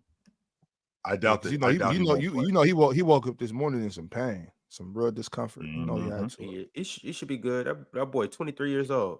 Put some ice on it and let's rock. Are you just saying that? Right? Okay. I got you. I know I got you, man. I got you. To your point, though. 25. Same shit. I got you. But 22-year-olds that key all of a sudden. I just can't say anything. I'm saying just body wise. I'm saying not even apples and oranges. Not even apples and oranges. Not even winter and spring. We're on 2 different continents. That's not even. Yeah, that's a different conversation, though, Mars. I'm with you, but I'm just saying, like, when it comes to injuries, though, when you're a baby. Like, you'll be all right, bro. Get out. And to your point, Oz, like Desmond Bane, yes, he not only did he have that on his mind, but I think that he made a conscious effort, and I know this was part of the game plan, just from watching the game, to put Prizepicks on the defense, and it affected his offense. And when I look at how they took him completely out of the game, that's why I feel like that's one of the main reasons why that game was as close as it was. Because I think you're right. Over the course of maybe a couple of weeks, they've really come to rely on Prizepicks to give them buckets. And when he's taken out of the game, now we got to get Curry to give us 37. We got to get buckets to give us 38 to supplement what Prizepicks was doing when he was giving me 19, 22, 25. And with Desmond Bane now taking him out of the game, now when people see what Curry did and they see what Jimmy Butler did, this isn't sustainable, ladies and gentlemen. Just so y'all know, this is not, y'all not getting 38 and 37 every night from Jimmy Butler and Steph Curry. That's not happening. I'm letting y'all know. Don't speak on Jimmy too early, man. You keep talking. Y'all not getting that out of him every night. I can tell you, Steph Curry ain't getting that every night. I can tell you that much. You're not getting. I ain't talking about Steph. I'm talking about buckets. You're not getting 38 out of him every night. No, I need Jimmy Butler to give me 2 really strong 2 rounds this year. I need 2 great rounds. Jimmy will make 27 feel like 39. You know what I'm saying? All right, you put that in. All right. Jimmy Butler just pisses me off. Why? Jimmy got that look in his eye right now, chill. Yeah, but Swiper, to Ox's point, he got that look in his eye. Yeah. Jimmy really got a switch that he could turn on and off whenever. We had this conversation so many times. I had to educate y'all so much on Jimmy. No, Butler. you're right. He's trying to prolong his career, Ron. He don't got time to be. You're right, but I'm like in January, December, I be thinking like, damn, is Jimmy washed? Is he done? November, damn, Jimmy. That's what he wants y'all to think. That was just a fluke. Maybe I mean, we had this conversation like 3 weeks ago, a month ago, and I told you this Jimmy he coasted through the regular season, and then when he's able at 35 years old to really lock in and needs to lock in, all of a sudden that flat jumper of his that goes just this direction doesn't have any arc on it whatsoever. He starts making shots. He starts driving to the rim. He gets physical. He outsmarts you too. That foul he got on JJJ on the out of balance play was genius. That like was.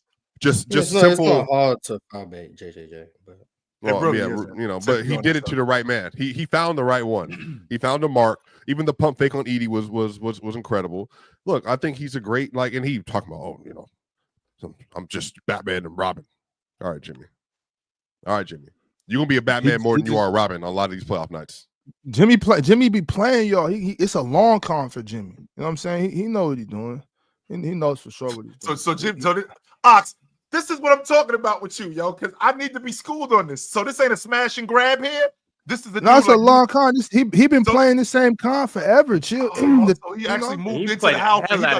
So he moved into the house and he gonna take everything. This ain't just a smash and grab. I don't want a little bit. I want it all. Jimmy got to taking a little jewelry that you was wearing. Like he first thing he said in the interview. Y'all heard the first thing he said in the interview. He said we got that hellified Batman and Steph Curry. Yep. He giving all the love to his teammates. He always do that. And then, but the thing about it is, what y'all got to understand about Jimmy is he don't he one of them dudes. He remind me of he remind me of me. I'm not here for the glitz and glam. You know what I'm saying? I don't want to be one of the cool kids. Jimmy Butler is not an MVP All NBA merchant. Jimmy Butler is not here for that. Jimmy Butler is here to kill, and that's it. So you I seen Oxford bedazzle jeans before, so I don't want to hear that you ain't about the. I don't ever tell no lie like that on me. Tell me I'm tripping. When we was in San Francisco walking the streets, bedazzled jeans on. Except don't ever play with me like that. You ain't never see me wear bedazzled nothing. I'm saying, this is quite the place for you to put that on, but Jimmy. Stop. Jimmy Butler is not one of the cool kids, and he don't want to be one of the cool kids. You know what I'm saying? He just want to do his thing, get in there and get out. You know what I mean? He don't got time he's not an MVP merchant. He's not an all NBA merchant. He's not one of them dudes. You know what I'm saying? He's just different. He built different. And I think it makes people mad that he doesn't care about the things they care about. You know what I mean? Like it's kind of like Kawhi. It's kind of like Kawhi. He just want to kill. That's it. Yeah, well, shout out to Jimmy. Somebody asked, Penn asked about the Kuminga thing. Just our thoughts on Kuminga being out the rotation. I think Mars would. You probably might have more to say about. I'm gonna put Swipe in the head. Oh no, Mars, keep in mind he's 22. Kuminga's 22. I can't analyze this game. Oh, Mars, you still in your feelings about that? I'm not even gonna analyze this game. I can't analyze the game with the young guys. I'm not even gonna lie to y'all. I can't analyze the game, man. This is so interesting. Cause I've been calm all day. I can tell. I had a great trip in New York. I'm relaxed right now. I'm on business. I want to hear about that 4-5 matchup. All right. Mars be emotional on my timeline. And then even yesterday, like Swiper, all the stuff he be doing on Twitter. I don't do nothing. And then Mars will quote tweet stuff, knowing I have a larger point I'm making about something. And Mars, because he has an agenda to push against me, of all people on this app. Swiper only brings up my actions on Twitter solely because I be ratioing him every time. Because he chooses. He doesn't bring it up with anyone else. It's not even big points. So it's literally secondary. What does that mean? What does that mean to ratio somebody? Because he'll post a tweet. He'll post a tweet. So now, what was the tweet? What was the tweet? What was the last one? What was the last one? And I'll quote the tweet with just some common sense. No. But what was the tweet? And you get more likes on his tweets than he does. Yeah, because it's an additional point. It's not even my main point. This is the tweet Swiper said. Yeah. I just think it's funny that the same people who think LeBron had a positive defensive season believe Jokic had a negative defensive season. Yep. That was his tweet. And then that was his tweet. So all I did was quote that tweet and said, "Oh my goodness gracious!" And you know why people love that? Because people have this thing about Joker. My whole point, Mars, and because you're not this much of a casual, even though you'd like to dumb yourself down on Twitter for the audience, what I'm saying is that in that instance, I'm saying you can't tell me you're making a non-MVP argument for Jokic because of the defense and make a first-team All-NBA argument for LeBron because of the defense. That's all I was saying. But then Mars, because he's nasty. MVP and first-team All-NBA. Nah, because he's nasty, instead of just being my friend, which he is, he then said, "Oh, this is a cool moment to get the Gen Zers on my side. Let me go ahead." And for reference, Ox, just to let you know the substantiality of this ratio, Swipe had 71 likes. I had 1.5K.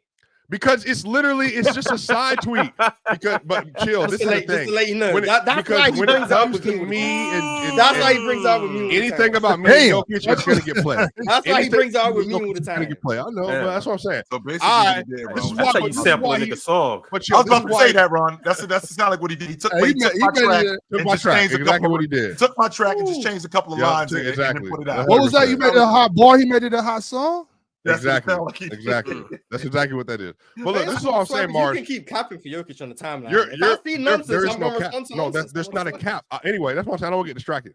What I'm saying in this conversation, Mars, you're being emotional. Like, apparently I can't say. No one said that. That's you. You did that. You're saying you can't say that. We didn't say you can't say that. All I'm saying is that Jonathan Kuminga, who's in year 4, it's a completely different situation with the Warriors than Zach Edey in year 1 in a playoff game for the first time. So I want you to be Mars, PCL Mars, good Mars, objectivity Mars. Do you have any thoughts about younger than Zach Edey? Good to know. Interesting. I think he's out of the rotation for a reason because he's not helpful in their goal of trying to win. Not in that matchup. Not in the matchup against the Clippers. I thought the Lakers series, if they played the Lakers, if they were in the playoffs, not the play-in, would have been a good series for him, and I think he would have played. I think the Rockets are an interesting series for him, which he can play, potentially. I just think he's matchup dependent. That's what he is. He's going to be in the rotation. Why can't he play in this series with a young athletic Memphis team? Why can't he play in this series, Mars? Because the Warriors have to outsmart Memphis. Right. You don't go to Jonathan Kuminga for that. So that's why Buddy Hield didn't play a ton of minutes. I think the way that the way that Memphis plays when Jonathan Kuminga comes on the floor, I think he's more prone to more mistakes than he is positives. As fast as they play and as much as they speed the game up, well, that's how Jonathan Kuminga can be good, but that's also how he can be atrocious too, where he's turning the basketball over. Where he don't use the word atrocious. Just atrocious. Well, I'm going to elaborate on why. Less than. Just say less than or something. Yeah, don't use the word atrocious. I'm going to elaborate on that because I'm watching Memphis, and Kuminga, he could get caught ball watching. Kuminga get caught. He can get caught being stagnant on screens. Now, when you're in secondary breaks, and the way that the way Memphis, as fast as they play and as quick as they can get buckets, you can't get caught up on screens. You have to do your work early. He doesn't do that because mentally he might not be there.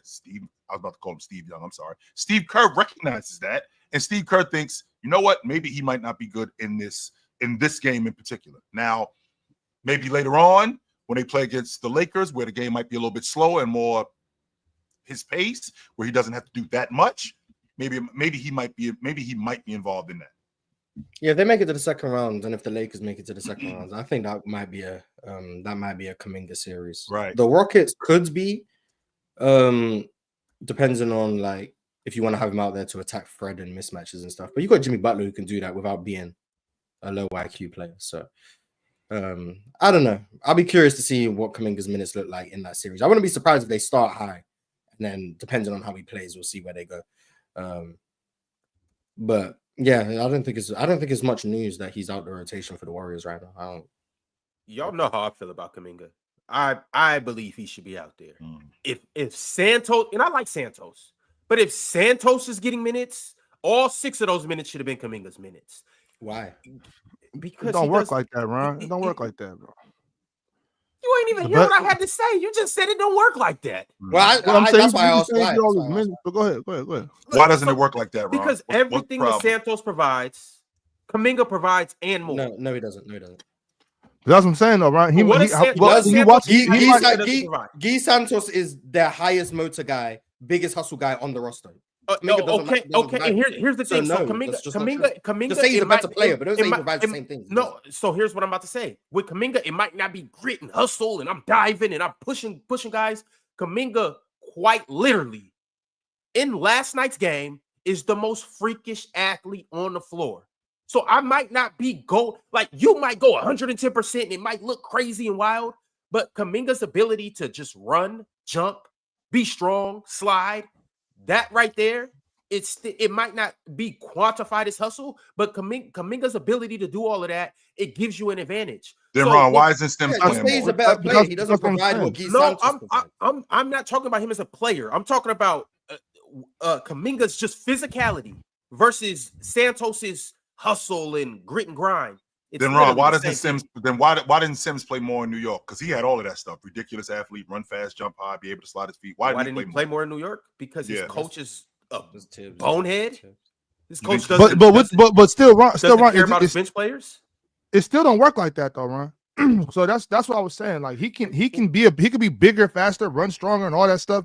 But if that's not what Steve Kerr wants, you can be better. Somebody, but I need you to do this though. Like if he's not doing what Kerr needs him to do, that's why he's not playing. I get that too. I'm saying if it was me running the show, he would be playing over. And I get Steve Kerr has his philosophies and he has his guys that he likes, and it's as clear as day. And he's been like that. Yeah, because Kevon Looney's still playing somehow. But, that's another guy too. And I know Still Kevon's playing. a bigger body, and you got Zach Edey out there. But I'm just like, for what Kuminga, how talented Kuminga is. Now I'm talking about how good I believe he is. For how talented he is, how much he can do, being a lob threat, being a transition demon, being a guy that can slash and get downhill. Once again, he's your most athletic player. To me, he's just too talented to not put in the game at all. What rotation would you have around Kuminga, Ron? I just don't think he's that smart, man. I just don't think he's that It's- smart. it's But what would you? Is Yeah. kind of smart for what he does. So Steph, Kuminga, and who? What would be your like post? Steph, Kuminga, post, and you need to have Post and Buddy out there because you need more shooting. Yeah. But Pods, Kuminga's maybe not that even good at least. defensively. But you need Kuminga's value, in my opinion, and this is why I said I think the Lakers series would be a good series for him. He's a really good mismatch attacker, using his physicality, his speed, where you have a smaller guy on him, you get him in that mid-post elbow area. He's like Jimmy Butler, but like reduce the IQ 216% and then increase the athleticism by 172%. That's really what he is. Like he's Jimmy Butler in terms of stylistically, just uber athletic, low IQ, low feel. So like you can't have Jimmy and Kuminga out there because they clash and it's a bad lineup. And then you definitely can't have Jimmy, Kuminga, and Draymond out there because then you just compromise. Steve Kerr even said that himself, Ron. Yeah, so like you're compromised in terms of the units you can put around Kuminga, and I just don't think he's worth the headache of trying to fit him into these lineups. Is he gone? Is he gone this summer? I'd assume so. Yes. Sign and trade probably. Like Guy Santos is just easier to fit in because you know what you're going to get from Guy Santos. Very lacking in a lot of skill. But you know he's going to crash the offensive glass. He's a dog, though. He did Santos is a something. dog. Yeah, like that's what he provides. He for sure like, dog. And I'm not trying to knock Santos. I'm not trying to bash him. Yeah. But one way I would have tried to use Zach Kuminga or Jonathan Kuminga last night is to attack Zach Edey. And so now I understand if Kuminga, like let's say you sub in Kuminga for Jimmy. I don't know if they have Zach Edey guard Kuminga the way that he was guarding Jimmy. But if that is the case, let's go, Kuminga. Put your head down and get to that rack. Because Jimmy was attacking him, but he wasn't fully attacking him. Jonathan Kuminga is going to put his head down, and for better or worse, either I'm getting to the free throw line. Yeah, that's not a chance I miss a layup. No, and Zach Edey gonna smack that shit right into the third row because he see it coming. There's a reason why Jimmy Butler was attacking him the way he was. Well, Jimmy Butler's not Jonathan Kuminga getting downhill though. Yeah, but it's Right. about But timing. But with bigs, it's about. Go ahead, Chill. As I was saying, really quickly, Swiper. So when Jimmy Butler knocks down that three ball, so now he knows that Zach Edey may have to honor that. Mm-hmm. Kuminga's not thinking that. Kuminga's like, I'm just gonna go right at this dude. Okay, that's not gonna help us. That's what we talk about when we talk about being smart and a smarter offensive player as opposed to Jimmy Butler. Okay, you're not gonna come out here. I'm gonna knock this long ball down or this mid range down to bait you. And once you're on your heels because you're not sure if you want to come out here or not. Now I'm going to blow right by you. Kuminga's not thinking that at all. Kuminga's thinking, well, he's by me and he's in the paint, so I'm going to just immediately just go right at him and attack him. Yeah, that's a great idea for a guy that's 7.5 feet tall, standing at the rim and just smack it right back in your face. And this is what I go back to when I talk about Kuminga. Mars talked about him being uber athletic in the Jimmy Butler realm. To be honest with you, Mars, I look at him more like in the Obi Toppin space. That's how he should be handled. That's fair. A guy like that. And I'd rather have Obi Toppin right now. More in isolation than Obi can. But if he was used like Obi Toppin, that would be cool. But what he is used as is he's used as Jimmy Butler 2.0. Like that's how they use him because of his physical like gifts. It's just he's not that good. But at least Obi can put him up now. Like very trustworthy put him up at this point. And I just think Kuminga, he just is not. Kuminga is like suffering from like he believes he can be a star in this league, which he might be able to be. And I think he wants that kind of shot diet and he wants that kind of play style. But I just don't think that fits with what the Warriors are currently constructed to be. And I just don't think that's going to work. And I think yesterday, like, I think attacking is cool, but like, what's the plan? If you just attack him to use athleticism, then you're just kind of, for me, Ron, I think that's like you're going down to the bare bones of what your NBA game is. I'm saying that's where you have to. He hasn't developed off of those things enough yet, and I think that would have taken away from better offensive options they had yesterday too, personally. But yeah, I mean, well, they were struggling as is on offense, but I mean, I don't know. I just believe you could have maximized his athleticism a couple different ways. And once again, y'all might not like him attacking Zach Edey. If Zach Edey was guarding him the way he was guarding Jimmy Butler, I love that. Now, yeah, a couple times he might get blocked, a couple times, he might miss the layup, but he's gonna draw a couple fouls and he's gonna get a couple layups. But there's an old saying with the wolf and the sheep. And the wolf is standing next to the young wolf is standing next to the older wolf. And the one wolf says, let's go down there and eat one of those sheep. Let's run down there and eat one of those sheep. And the older wolf said, let's walk down there and eat all of them. That's who Kuminga is. He wants to run down there and get one of them. Buckets is, we'll walk down there and we'll get all of them. Look at that wisdom from the wolf. Yeah, I'm trying to eat them all, chill. That was real. Then you're gonna look plump like George Niang. Boss likes that word plump. But all right, y'all. So now we know. Well, before we move on to the next series, I do want to say, y'all just remember on February 6th, the Golden State Warriors had a losing record. Oh yeah. A certain guy from South Beach comes. Now all of a sudden they are the 7th seed. Yep. They were 25-26, tied for 10th in the West, 19th offensive rating, 10 on defense, 10th rating. Since then, they're 23-8. Yep. 9th in offensive rating. Yep. 1st in defensive rating. Yep. Jimmy! I told y'all, that's my dog, man. I love Jimmy Butler, man. I've always loved that's my dog. I love the way he plays. I love how physical he is, how smart he is. I like the fact that he coached in the regular season. Well, I got to be all NBA again. I've already done that. And I think he's built for the playoffs. He's built for the playoffs. He does all the smart things, all the little things you need to do. Ox, Ron, Chill, Mars. Those non-Steph minutes in the first half, bro. Thing of beauty. Steph was chilling. Yeah. I thought he was going to put his feet up.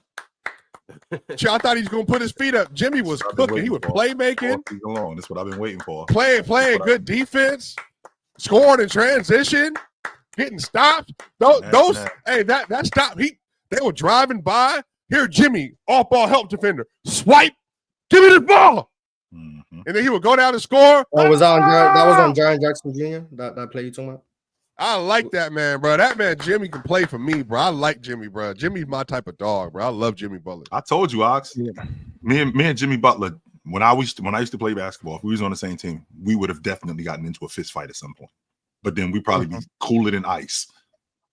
Jimmy's just my type of basketball player. Yes. I don't know anybody that has anything negative to say really about Jimmy Butler as like on the court. Like I was really critical about Jimmy and the way he was handling the thing in Miami. I mean, y'all all know that, but everybody know how I feel about Jimmy Butler as far as his basketball thing goes. So this isn't surprising to me. I don't think any of us should be surprised when we see Jimmy come and do this. I want to say this about Steph Curry though. I think it was like 9 minutes and 45 seconds or something left in that first quarter. Memphis, something happened with Memphis. Or might have been at the end of the third. Something happened. Memphis went on that run. I think they might have went up one or they was down one. The camera cuts to Steph Curry. Steph Curry just wiped his face. He just wiped his face, stick his lip out like, that's cute. You know what I'm saying? Like, we know what time it is with Steph Curry, bro. So when he come out and he start, they start running that little action we was talking about. They call it grenade action, Mars. Mm-hmm. They start running that. Steph doing this thing, pump fake, stupid, shoot the ball. It's just like, bro, it's beautiful to see Jimmy and Steph linked up together, man. I love this. I love it. I wish it would have happened years ago. Speaking of Steph, I feel bad for my man Scottie Pippen Jr. because that's really my man for real.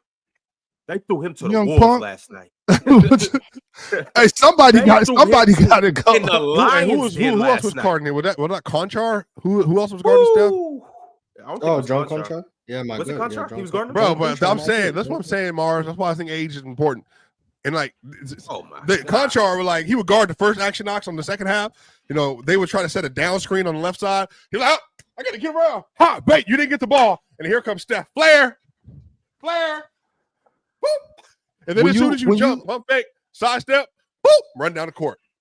When you've Like, been bruh. this great for this long, though, there's reasons. And we were talking about it with some, I can't remember who was up here that we were talking about, like moving without the ball, getting ready early, and makes you a better shooter. I think somebody was trying to say that taking more difficult shots. Oh, that was on Chill with Chill on Saturday, right, Chill? Somebody was talking about, well, I think it was saying Ant takes more difficult shots so that so it makes them better. I just completely disagree. I feel like if you take more open shots, you do a lot more work earlier, you get more open shots here, it turns you into a better shooter. And you can see Steph Curry, it's just natural for him now. Like, he knows where to go. He knows how to move. There's angles. Like, people aren't seeing the court. Like, when I'm looking at the court, I'm looking at different angles that you got to take. It's just like, what are you doing to combat that? And the way Steph Curry moves without the ball, you're really just at his mercy. All you could do is pray, bro. It's right. And to your point, Ron, Scottie Pippen was doing the best he could. I wasn't mad at how Scottie Pippen played yesterday. There was a time I guess he got hurt or something happened. Man. He was on the floor. I think he was on the ground. Like, I'm not hurt that bad. He ran into a screen. Yeah, but I think he was on the court just questioning things like, should I just call it one? You know what I'm saying? Should I just get up out of here? You know, like, he's just holding. He was trying to rap Steph on those screens too. Like, no, please, Lord, no. I got one job today. It didn't matter. Man, he was looking around for his pops. Like, yo, pops, could you take it back 20 years and come help me? Pops would have had trouble too. Pops would have definitely had trouble with. He had to lock that shit down. He had to your ass out of here. Steph, what you doing? Pops would have had trouble too. And with Steph Curry, you got to pick your poison. And what's the most lethal shot in the game with him? It's the long ball. So I catch Scottie Pippen Jr. He's playing on the top side of Curry. Draymond is looking at Steph Curry like he's just going to cut back door and he's going to be wide open. And even if I miss him there, I'm going to catch him in the corner because once he cuts back door and he's open, Scottie Pippen's giving up on the play because he didn't get the ball. So he relaxes. Curry then turns on the Jets and flies to the long ball line. And, oh, shit, I can't give up on the play. Now, all of a sudden, he's wide open in the corner and he cracks it. Now, again, earlier, like I said, I thought that they did a good job on Curry and making him, outside of the long ball, making him take tough shots and putting him in tough situations. But Steph Curry has that kind of game. Once he gets going, there is no turning that water off. There isn't one. There is no remedy to turn that water off. Try to get rough on him. Don't forget, Mars. He went 10 for 10 from the stripe last night, too. Like, he didn't miss a free throw. So if you foul him, that's not going to help you out neither. So he's got one of those games that you just got to eat his production. You do. Chill, what you just said. First of all, the chat's trying to bait me to crash out because they talking about he had to cook Pops too. He would have had a ignore. I'm just gonna ignore it. Time with him too. He would have. But to your point though, Chill, about that, like with Draymond knowing, because I remember back when Draymond, always thought Draymond and Clay had a real good connection with that at times where Draymond always knew where Clay's going to be in fast break situations and everything. But also to have that with Steph Curry. There was a time yesterday when Steph, the one where Steph ran the baseline, he shot it and got fouled. Oh my God. And he hit that one. We watching the game. My girl's like, I'm so tired of this. He always does this. And I'm like, but hold on though. Don't just get mad at Steph. Look at the work he put in to get that. I think somebody had saved the ball. It was a loose ball. This happened. Then he kicks it to Draymond. Then he runs. He ran side to side a bunch of times. And then at that very last second, it's like, okay, Draymond, let's go. Get it to Draymond. Boom, and he's there. Like, it's just stuff like that. You can't. That's experience.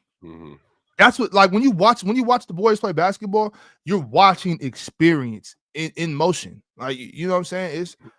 I hate it because I'm tired of Steph Curry, but I love it though. Think about how good. Now, I would say this could have changed their ceiling, bro. If they still would have had Clay on that roster, if he didn't leave because of that nonsense they were doing, bro, and they had Clay and Jimmy. I was about to say, I think he would play well with Jimmy, and Steph and Clay with Jimmy on the court would have been lethal. I do like that. I'm higher on Pajinski than a lot of people. He's playing well. No, he's playing well. I think he's a better fit than Clay right now, just because think his defense is a little better, but also too, I like his creation, how he's able to. He could play with the ball in his hands. He could play off pick and rolls. With Clay, it's more so I'm taking one dribble and chucking up the shot, no matter what it looks like. Chucking. Yes, Yeah, chuck. That's a wild word to use. Yeah, Clay you is got a to be careful chucker. with the words Come you on. use today, Ron. You got to be Hey, careful. Ron, No, Mars, Clay, Mars, it's nothing okay. about this one. Hold on, I wasn't here. Congratulations on the PCL, Mars. But look, this ain't the PCL. Okay, this is 5B. This is team basketball. You're gonna lose possession sometime. That's all it is. All I'm saying. I'm just trying to help other people. I think. Chill said atrocious for Kaminga. That same Clay is a chucker for me. Like it's just like that's a little wild. That's a little wild. Clay, But I do understand. Clay what you're is saying. 100% a shot chucker. He's I don't been know a if shot chucker. Chuck is like He's gonna inefficient, retire you know what a I mean? shot. Like, Well, I mean, it makes swiper feel bad. You got to use a different word. my feelings are intact. I feel good. Imagine the Englishman giving us vocabulary. Just use a different word. Just say like he's hungry to shoot or something. Like, you just gotta make it seem like it's a positive. You can't. Chuck is too negative. More so thirsty to shoot, but I like that word, Ron. Thirsty. There you go. Say something like that. Chuck Thirsty shooter. How about eager? How about eager to shoot? Yeah, Very Chuck eager is too shooter. harsh. Yeah, Chuck is too Very harsh. eager shooter. You like that Eager, one? yeah. But yeah, once again, shout out to Mars, the champ. He won the PCL March Madness, and Mars, your payment will be coming through after we discuss our. Y'all better stop playing. But shout out. Y'all better stop playing. Oh yeah, and the belt too. Yes. Okay, there we go. And real talk was a close second, but Y'all couldn't get a better picture. you can't. Real talk, not very photogenic. Yeah, that's heat. But shout out to Real Talk, shout out to Mars, and shout out to everybody that was in the PCL. It was a hell of a season. Y'all came through and y'all did y'all thing. Can't wait for season 3. But all right, fellas, before we get into the Warriors and the Rockets, because I can't wait. I'm thirsty to talk about that. Eager. Let's dive into Is the super chat. this a highly anticipated conversation for you, Ron? Well, within the PC community. I don't know why it's so highly anticipated. Within the PC community. But we call Jordan. We need Jordan up here. Wait, but Chill, didn't you get third place, by the way? I did. I mean, he completely left no, me out. no graphic. And that's fine. But that's fine. That's fine. I ain't tripping on that. No. They said what they'll do, Chill, is they're gonna add to what you already have. Mars, got to get this. Chill with chill at chill time. Oh my god. Gosh. Give me a break. Chill with chill at Chilltown. I like it. I like that. it. Chill time mid-afternoon Saturdays. Chill with chill at chill time. How about Jesus Nice, Christ. nice. Ox still can't get a mention. I mean, well, we can't say it. Oxtown. Like, let's... You could. Oxville. As you were saying, Ron. Yo, before I get into these super chats, make sure you turn on your notification bells, like the video, subscribe, and be a Hall of Famer like, well, some of these GOATs. Y'all know Cheese. Y'all know Vale. You know, you guys know the GOATs, right? No? Well, become a Hall of Famer and just be like them. I mentioned Cheese. I mentioned Vale. I mentioned Tyrus Williams. I mentioned SSG, SS Popo. You know, Multi Kenny. You know, Minor. Shout out to all of them. They are Hall of Famers. You should be one too. All right. We got super chat, so let's talk about them. King Musa said, my Warriors most likely aren't doing anything special in the playoffs, but I hope we can at least make things entertaining. Mars, how you feeling about this matchup? The Warriors may be young. The Rockets may be young, but they are 100% dangerous, in my opinion. I think it's an interesting matchup. It is. I think the Rockets' concerns are quite obvious. I think anyone who covers the Rockets, anyone who watches any Rockets games knows the concerns. They're quite obvious. But I also think the Rockets' strengths are the Warriors' weaknesses. So it's a bit of yin and yang. I do think, obviously, the Warriors have a drastic experience advantage. I also think they have the 2 best players in the series quite comfortably. I said probably, but I'm saying 2 just because 3 will be controversial. So 2. Okay, buddy. Okay. They have the 2 best players in the series quite comfortably. They have the 2 best half-court creators in the series quite comfortably. So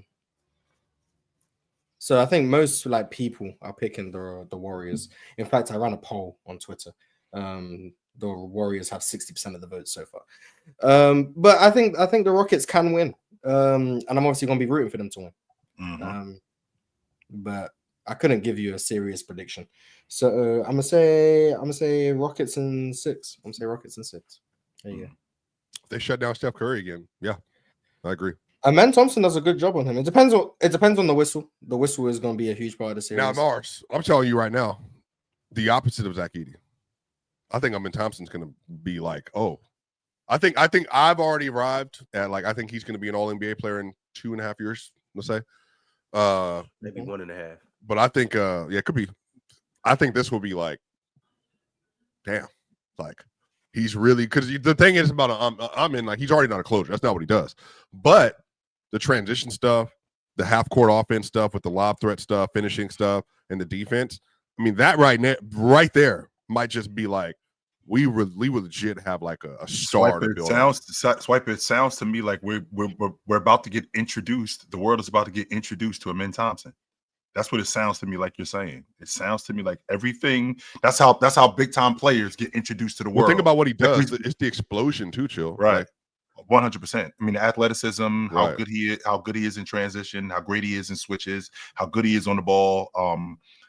Not only how good he is on the ball, unlike somebody else who's great at recovering, he's also great at recovering too. So I love everything about this kid, and the only thing that I'm a little bit apprehensive about what they're doing right now is that they haven't given him the ball, because I want to give him the ball too, Mars. I do. Hey, Chill, you know what it sounds like? I'm curious about. Does Şengün shoot? I'm curious to know, Mars, if your old chick come to the house and beat up your new chick, are you gonna go back home with her? Hell nah. No, we just gonna move house and go find a new one. Yeah, we gotta go She's gonna snatch you out the house. You coming back here with me. And if my old chick show up to my house and she whoop my new chick, she getting her ass whooped. Yeah, we good. I don't know. We good. I don't know what to say. We just gonna move house. It's clearly a dangerous neighborhood, so I don't know what to tell you. So we just go elsewhere. Yeah, that's definitely what I would do. We can't live here no more because my old chick ran up in my house and she just beat up my new chick. So exactly. Now we gotta move so yeah, it's not safe. So we just go elsewhere. Maybe we go to the East Coast. I don't know. You gotta move out the neighborhood. Yeah, maybe that's the plan. I'm whooping my old chick ass. She put her hands on my new chick. Oh, you too old. You can't do that. You gotta be young for that to be acceptable. Yeah. Yo, all right. Another super chat from MP13. MP said, I wasn't there with Chill before, but now I am. Triple J needs to rebound better. I'm seeing Pods and Curry out hustle him for boards, and he just floats on the 3-point line way too much. Bad game for him. Disgraceful, man. Disgraceful. Yesterday, somebody, I think it might have been Tay, in the chat was saying about taking less on Triple J's rebounds. But I think it was 6 or 5.5. I was like, nah, he getting that. And I look, and he has 6 rebounds. Oh, yeah, he got 6. Okay.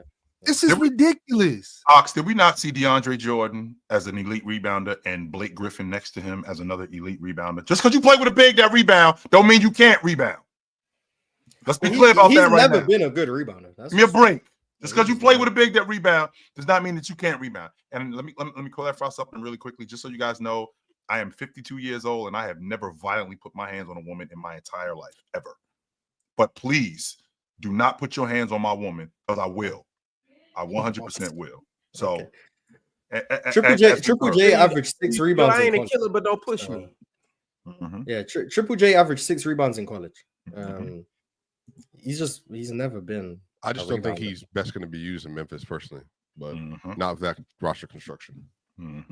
I don't think he shouldn't have the responsibility of rebounding. He's not going to be good at it ever, unless he completely changes the way he. I think that's no, but it's not. It's not just effort. It's not just effort. That's what I'm saying. Rebounding. I do understand that. I do understand that part. Yeah, he just sucks there. We can just call a spade a spade. He sucks. Can we do that? We can say he should be better. Yes, he should be better. The reality is he's not. He just sucks at rebounding. He shouldn't foul as much as he can. does. When you have Jaren Jackson on your team, it kind of has to come with the prerequisite. He can't rebound. He can't rebound. Well, he might be better with us. No, he can't rebound. So what are you going to do to make up for the fact that he can't rebound? We can't just be like, well, I expect him to be able to rebound. You don't go get Jimmy Butler on your team and be like, hopefully he can shoot the three. Like, no, Jimmy Butler's just not a three-point shooter. Jaren Jackson is just not a good rebounder. It's a problem. It's a problem, but you have to fix the roster around it. You can't just be like, well, let's just hope he figures it out. He can't rebound. He just sucks at rebounding. It is what it is. It's bad, but it's reality. I'm not paying him all that money. I'm not. I am. No way. I agree with that. But he's gonna make All NBA. You're going to pay him that money. No, it's going to happen. Well, I would. Yeah, I would. They will. I would. Or send him somewhere that can better use him. Then that's what I'm saying. Like you're fair enough. Okay, I'm pay him or you trade. I know I wouldn't be paying. That I'm with. I'm with that. Jaylen Brown. I'd make an argument. Jaylen Brown was not better than this version of Jaren Jackson Jr. when he got his money. So I think some of this is like. I'm saying that's just the league. Jaylen Brown was better than his version. No, I think people are a little down on Jaren Jackson Jr. because of the last week and a half. But I think he's been like the last 2 months of the regular season were not good for Jaren Jackson. Yeah. I've been watching the play all season though, and it's like and in the past, 6 weeks. I think he's a flawed scorer who likes to stay on the long ball line. He's a floor spacer. Yeah, yes, he is. He's still. What else are they going to do?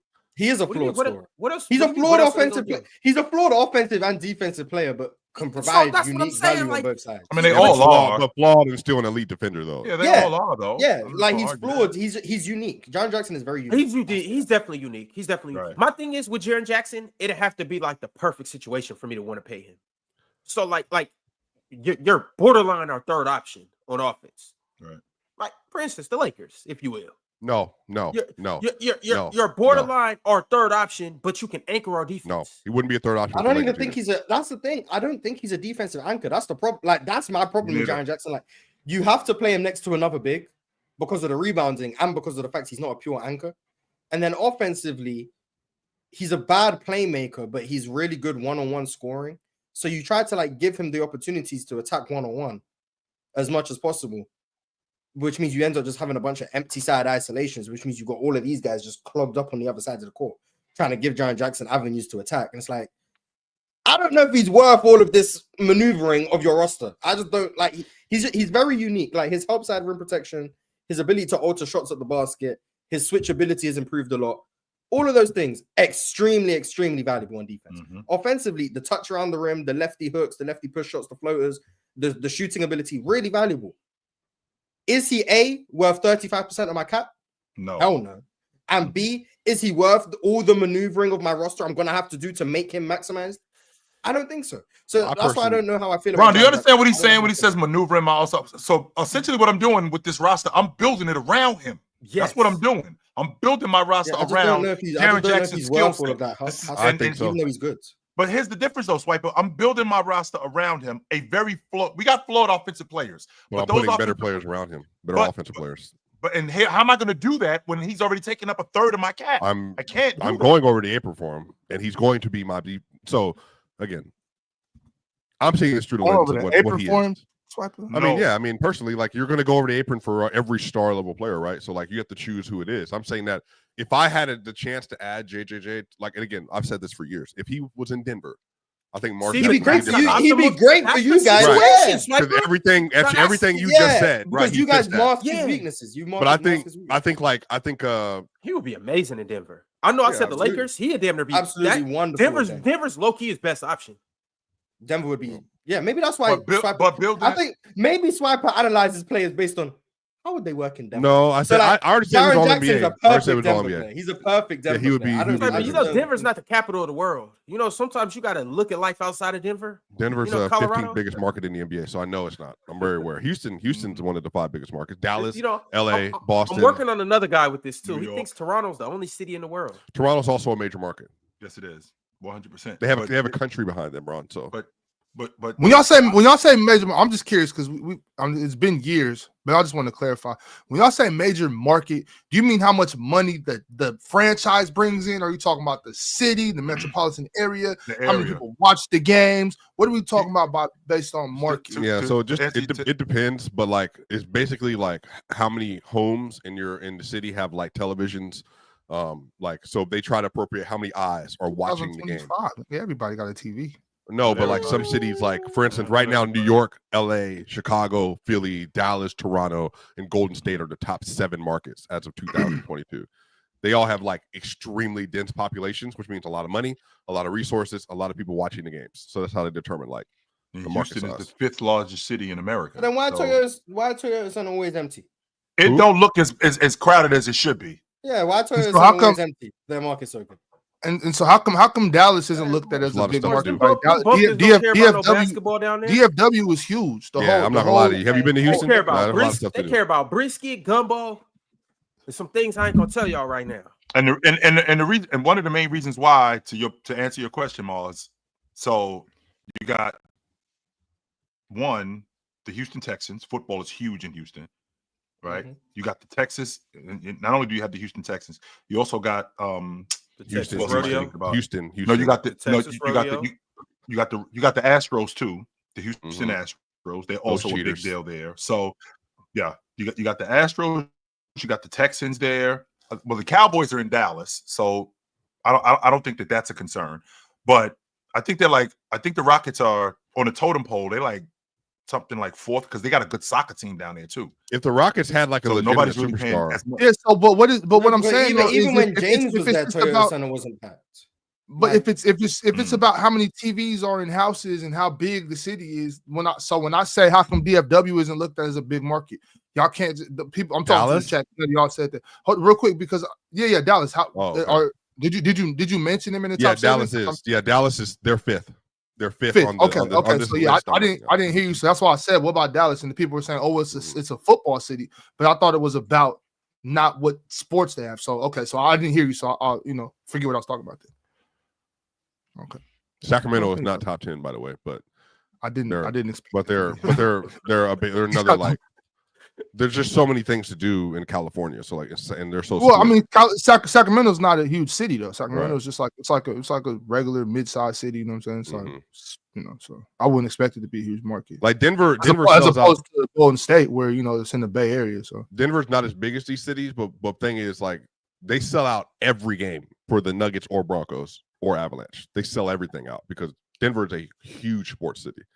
So like it has tremendous amount of support. Go ahead. So for instance, like a city like Portland, right? Yep. Like so, especially when their team is really good. I mean, it's a basketball city anyway, but like especially when the team is really good. So I don't consider Portland a huge city either. I think it's a pretty moderate sized, mid-sized city.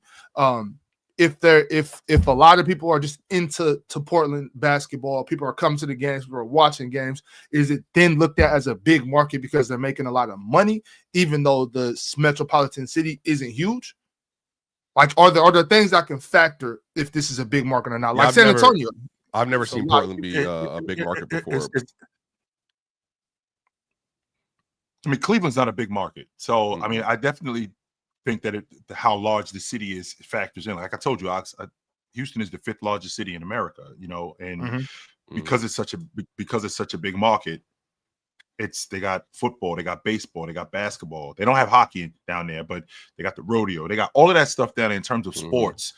And as large as that city is in terms of population, I think that compounds when you're talking about how big a large market is. Because just because you've got football, baseball, and basketball in a city does not mean that this is a big time market. Because that's going on in Cleveland. That's going on in Minnesota. They got football, baseball, and basketball and hockey. And Minnesota is not considered a big time market. No. So I think that how large the city is in terms of the population has a lot to do with it.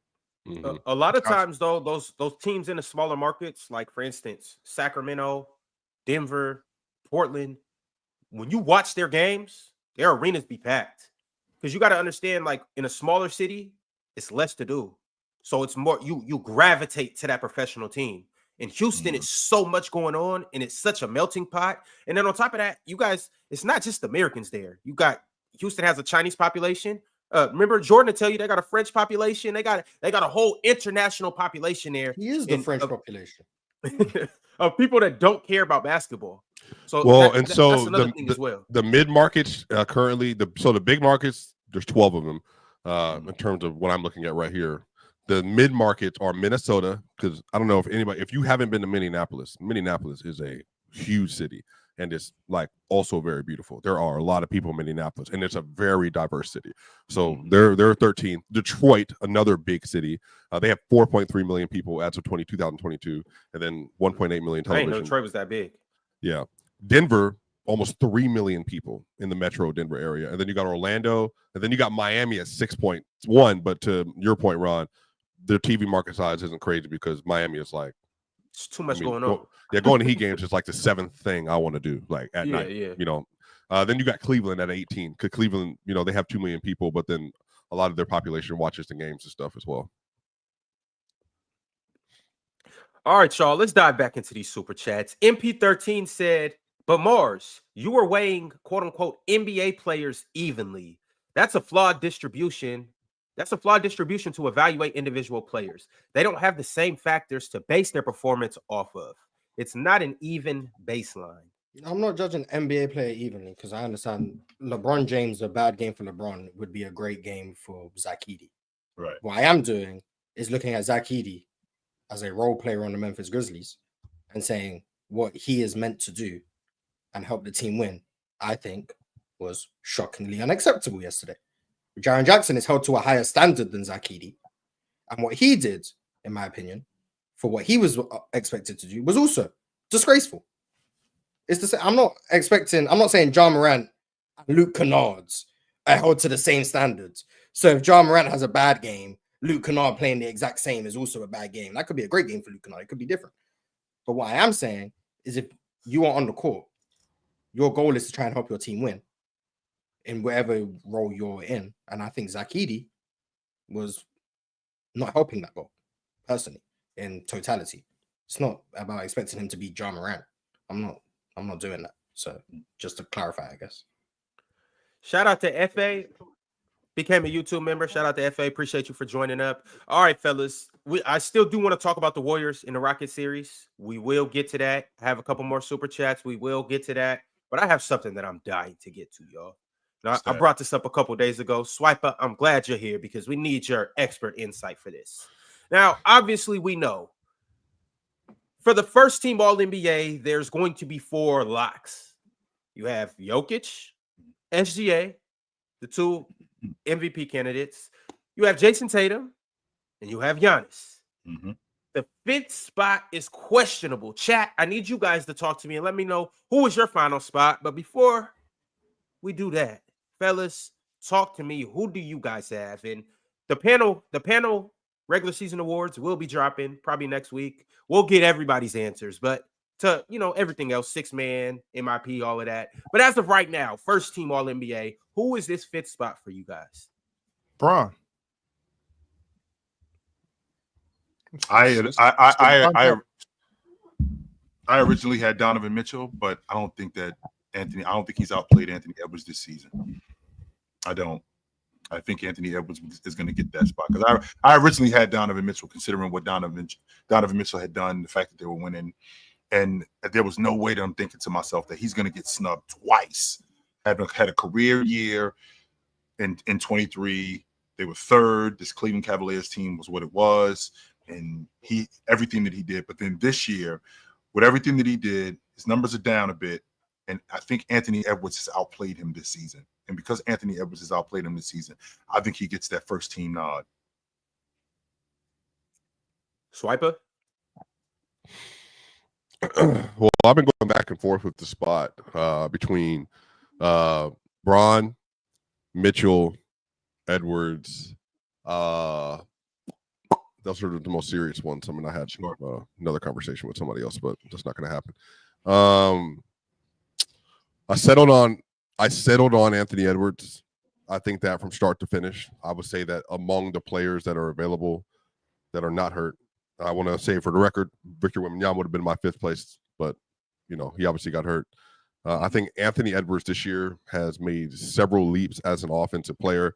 I think if you just look at his season summary for a guard, he's been one of the best shooters like in the NBA. Like he's a 95th percentile shooter this year.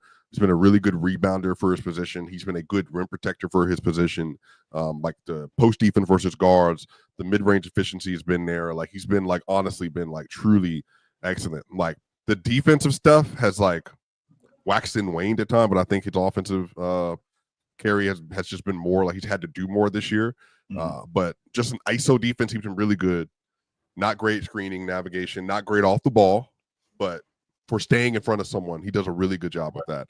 And I think if you just asked me if I would have thought somebody was coming into the year this year shooting 10 threes a game and hitting 40% of them for most of the year, that's incredible. Ant, yeah. Like considering he was what was he last year in your estimation? Because I think last year he was an average long ball shooter at best. So this year, Chill, he's graded out as, and I've been, this is what stuff I use for all NBA stuff, by the way. So I'm just saying what I'm reading. He's graded out as a A+ in terms of overall shooting gravity this year, and A+ 3-point shooting talent. That's like, Steph Curry, like kind of level of efficiency and stuff. Last year, you look at him, he was still really good, but he's made like leaps from last year to this year overall. And I think given the fact that he's had Julius Randle and Rudy, and then the injuries with Rudy, and then like what's being missed about the Minnesota season is that they had so many injuries to start the year off, and integrating Julius Randle, they were worse. But basically since January, they've been one of the 4 best teams in basketball since January. But the issue is, it's just just finding the consistency they needed to, and they started off so slow. But Anthony Edwards has been the linchpin behind why they've been so improved. They're a top 10 offense and defense this year for dunks and threes, and he's the reason why they're doing that, coupled with Rudy Gobert as well. So yeah, I think he's been phenomenal this year. This is my favorite Anthony Edwards year of any year he's played in his career so far. I think Chill, you said you got Ant too? Yeah, because I originally had Donovan Mitchell, and I had a hard stance on Donovan Mitchell, considering what he had done this year and how much better he had made that team. It was the playmaking for me, how he had gotten everybody else involved in the game.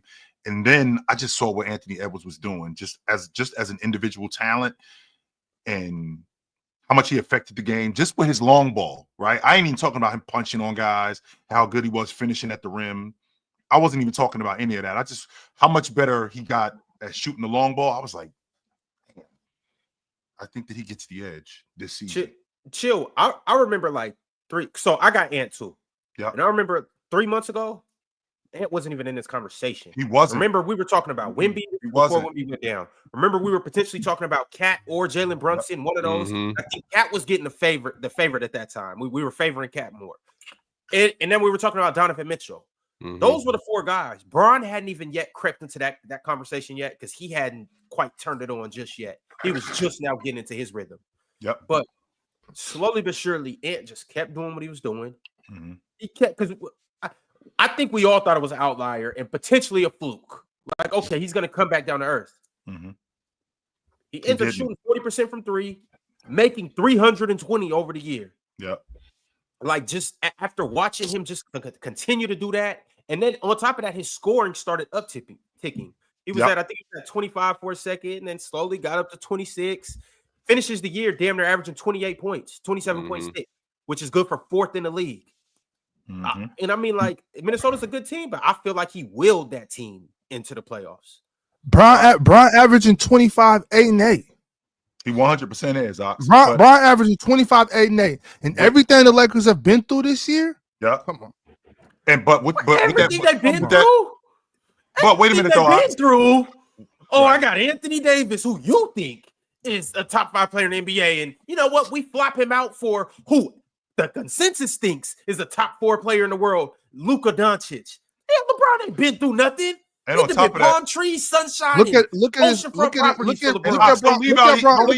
fourth quarter scoring too. Chill. Look at Bron's fourth quarter scoring too. Bron been carrying a heavy load this year. Yes, he has been. Bron's been carrying a heavy load this year, and for about 3.5.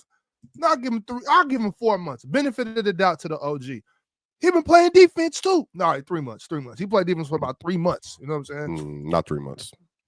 I'll give him right before the All-Star break. That's what I'll give him. I'll give him right before the All-Star break and up until this point. But we can't leave out the fact of how bad he was for a stretch. He was bad. That was a couple of games. It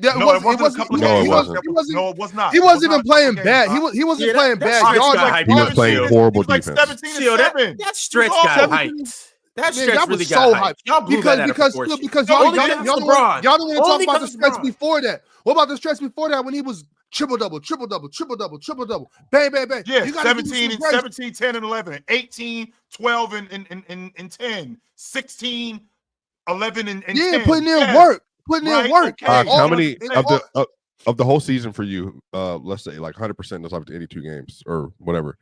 How much of the season do you actually think he played like above average defense this year? Out of 82 games?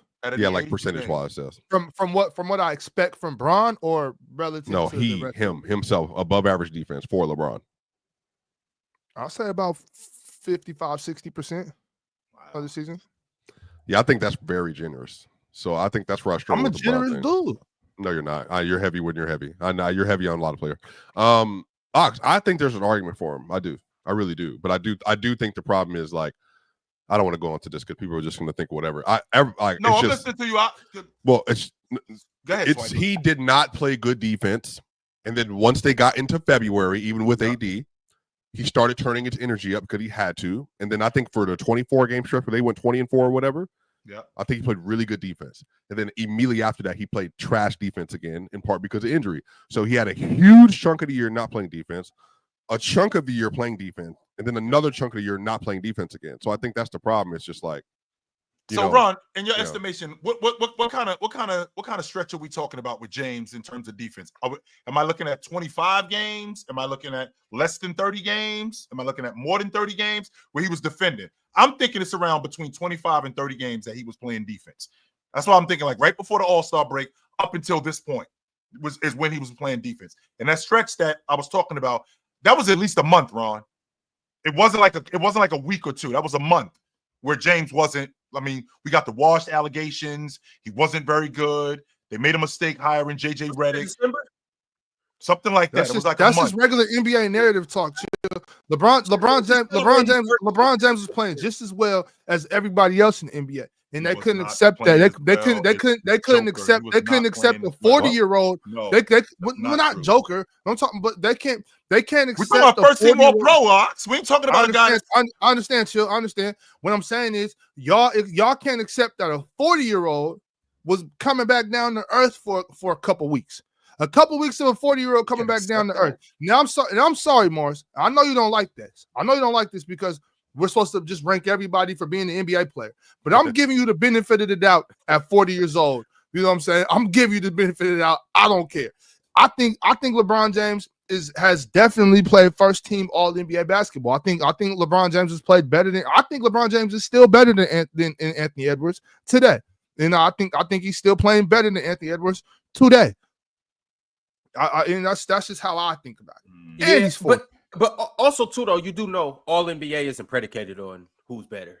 It's more so predicated. Well, for me, it is. I would agree that LeBron is better than Ant too, but I think what Ant did in Minnesota, to me, this year was more spectacular. Well, barely escaping the play-in. And that boy because of Harrison Barnes. Hey, they won 49 games. Ceiling Harrison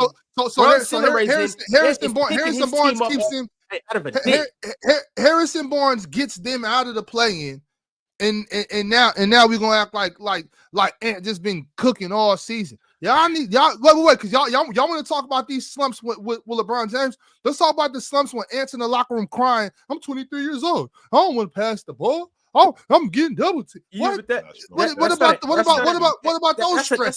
That's a team problem. He's saying that because he's out there playing with Julius Randle when he doesn't have it rolling. Now, if Julius got it rolling, it's a little different. But Julius Randle out there playing unserious, and Rudy Gobert unserious. Was there a stretch of basketball where Ant wasn't playing well this year?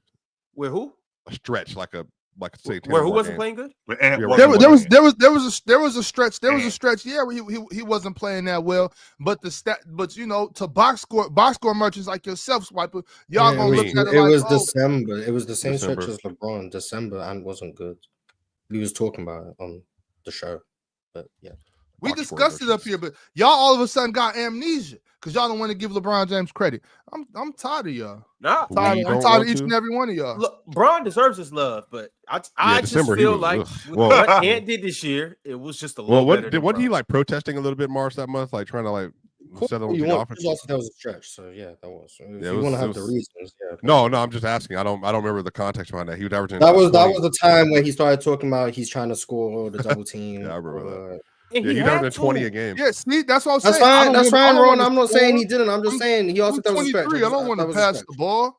That What? was a stretch. That was a stretch. No, Morris, I'm not saying that to combat you. I'm more so saying that to double down on my point. I didn't even bring up Jaden McDaniels when he be acting like he's incompetent on offense. And Mike Conley, you talked about how old Bron is. Mike, if I didn't know any better and I was just watching the way everybody run, I might think he the oldest player in the league. I'm talking about that. His tooth longer than Zach Edey. Yeah, what I'm saying though, Ron, you talking about all that, but like, what about when Rui Hachimura? It looks like he should be playing junior varsity basketball. No. Rui Not too been much. nice this year. Not too much. Yeah, I'm not saying he hasn't been nice this year, but I'm saying there's been tons of games with Rui out there looking like, who do you play for, bro? When Rui not there, you know who he always got? Reliable.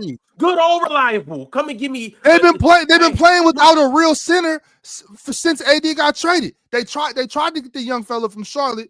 That you see what happened. Jackson Hayes, Bron and Luka out there making Jackson Hayes look like somebody. When don't start looking in the air spot because y'all been done with Jackson Hayes for years now. No, I'm not one of those people. I have brought up repeatedly. In 2020, 2021, I've said this multiple times, Willie Green had Jackson Hayes and Valanciunas and Herb Jones and Trey Murphy with the number one 5-man unit in basketball for about a month. All right. So I like Jackson. I just, he's okay. He's not like a great player.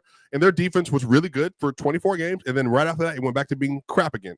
And their defense with Luka this year has been mid. On the course of the whole year, it's been mid. So that's what I'm saying. I want to give them credit for what they did, but I'm also going to tell the full story. Oxford, my brother, my bamboozled brother. I just think that they are. I think LeBron deserves mention. I just will not have him there, but he'll make second team for most of us. That's right. Mars. Second team's cool. I ain't mad at it. Who you got, Mars? Well, I've done two things. We did a show on my channel about these All NBA awards on my channel because it's my channel. I just put 4 people on the first team. I just don't think there should be a fifth person. I just think whoever the fifth person is just so clearly below everyone else. Just put 6 people on the second team. That's what I did. But for PC, because obviously it's not my platform, I can't do what I want. The fifth person I put was LeBron. Players' Choice is your platform. What do you? No, it's not. I just dominate the platform. It's not my platform. But so the fifth person I put was LeBron. Because I couldn't be bothered with LeBron fans quoting me his box score, telling me about why he should have been the first team. So I went with LeBron.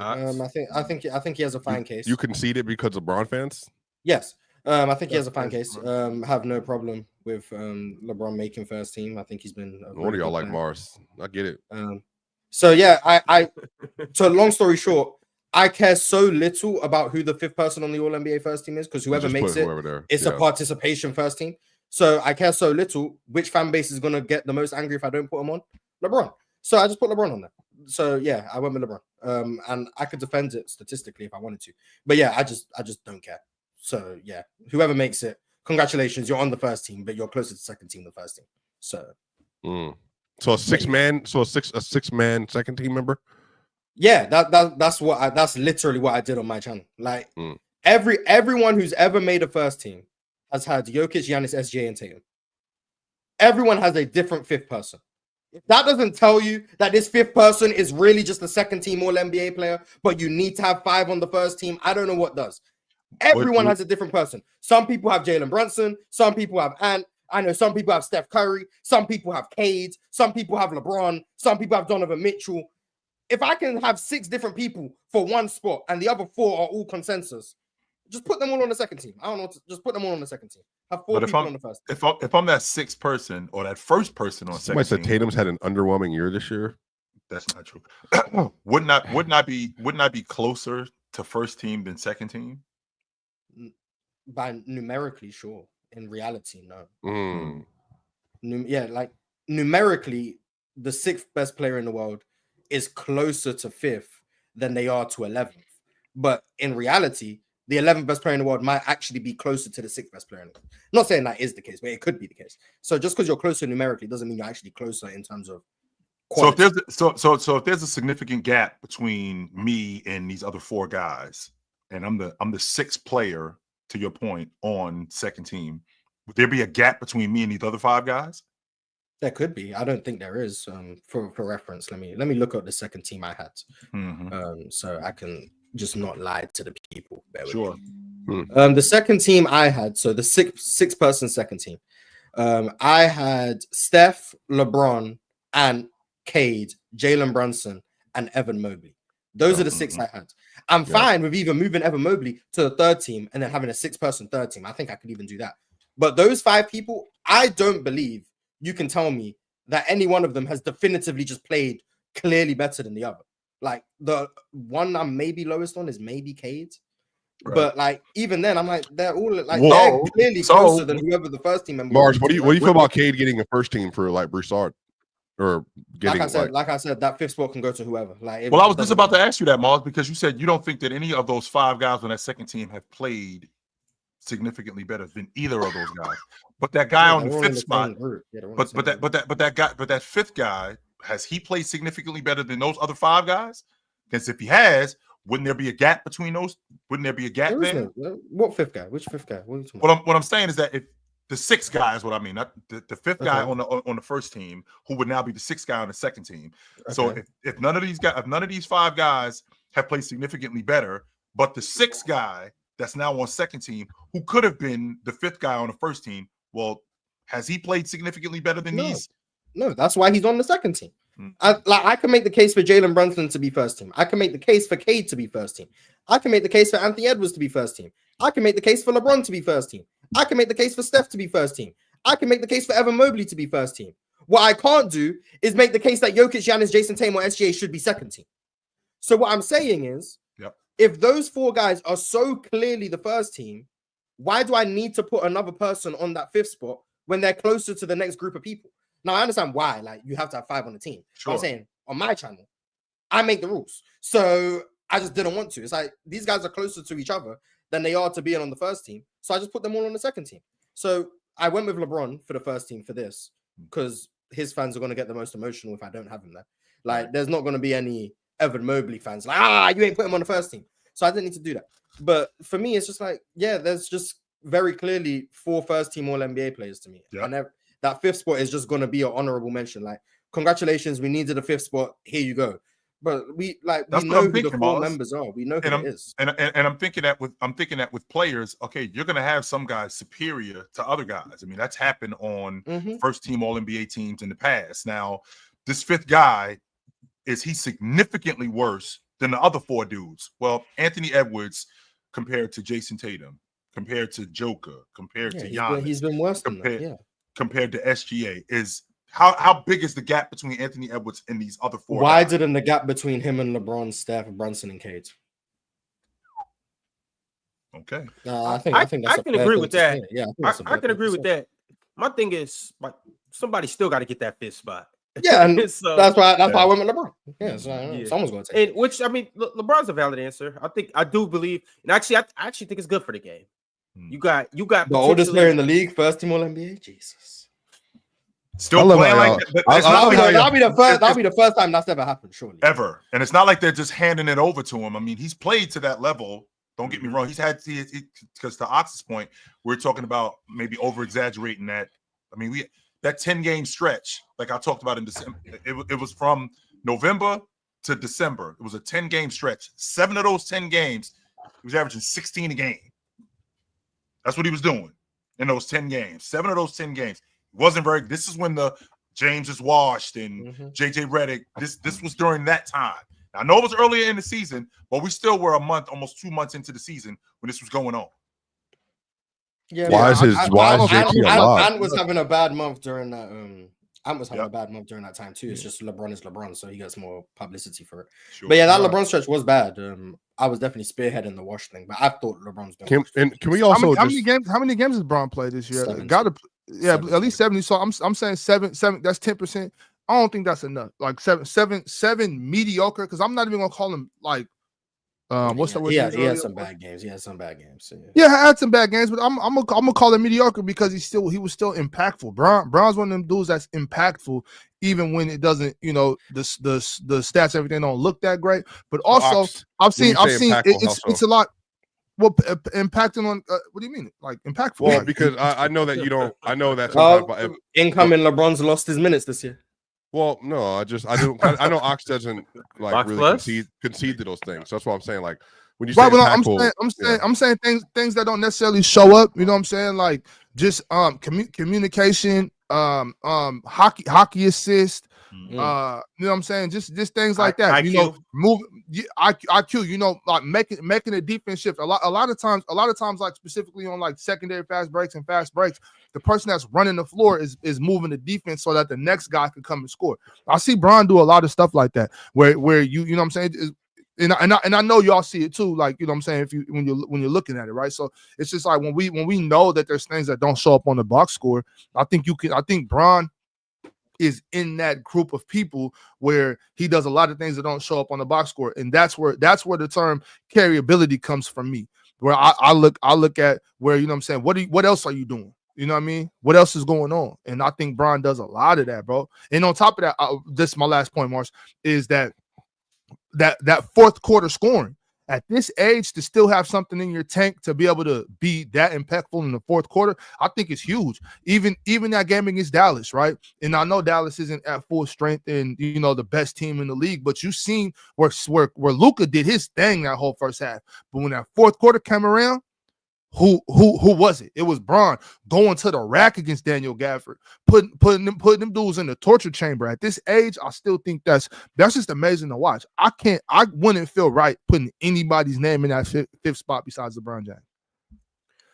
All right, fellas. That you just had, that super chat that you just had, just so you know, I'm not taking nobody in the league over LeBron James in Game 7. Nobody. now Today.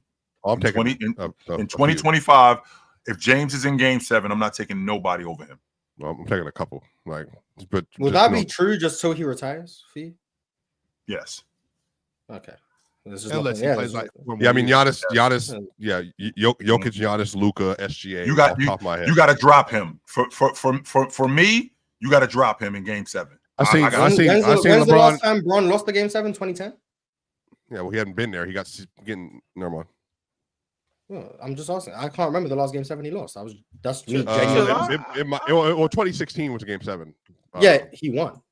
Okay, last time he lost. So the last time he lost the game, the Game 7 was in 2008 when he lost the Bulls. Oh, the 08 against the Celtics. Yes. I knew it was against the Celtics. Yes, that was in 2008. That was the last time he lost Game 7.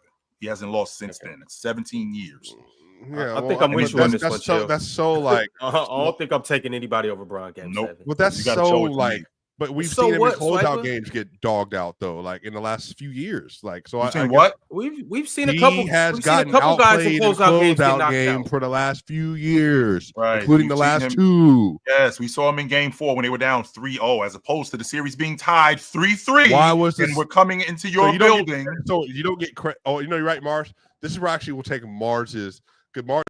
What Mars makes good PCL debater is he will argue on these little points right here. And you know what? You're right, because you specifically said Game 7 and not closeout, which I think closeout's way more important. Those two things are not the same thing. Closeout, we have a lot of evidence that he can get whooped. Yes, but we technically have not seen him lose the Game 7 since the 2000s. Yeah, he's been in 6 Game 7 since then. 2012 against Boston, 2013 against Indiana, 2013 NBA Finals, 2016 NBA Finals, 2018 against Indiana, and 2018 against Boston. He had 31 in the first half. Swiping you yapping. But I'm saying, like, he played.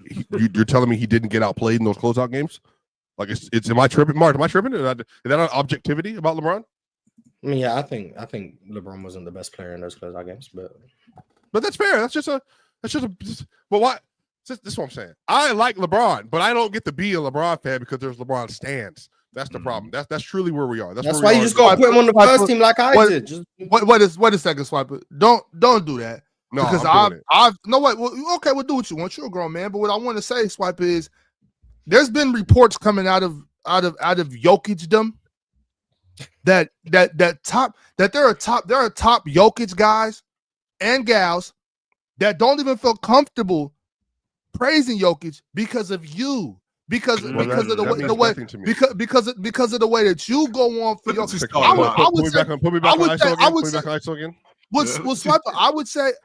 I would say, Swiper, that you are worse to Jokic than LeBron than bronsexuals are to LeBron. Oh, whoa, Yeah, that's whoa, this is what I'm saying. whoa.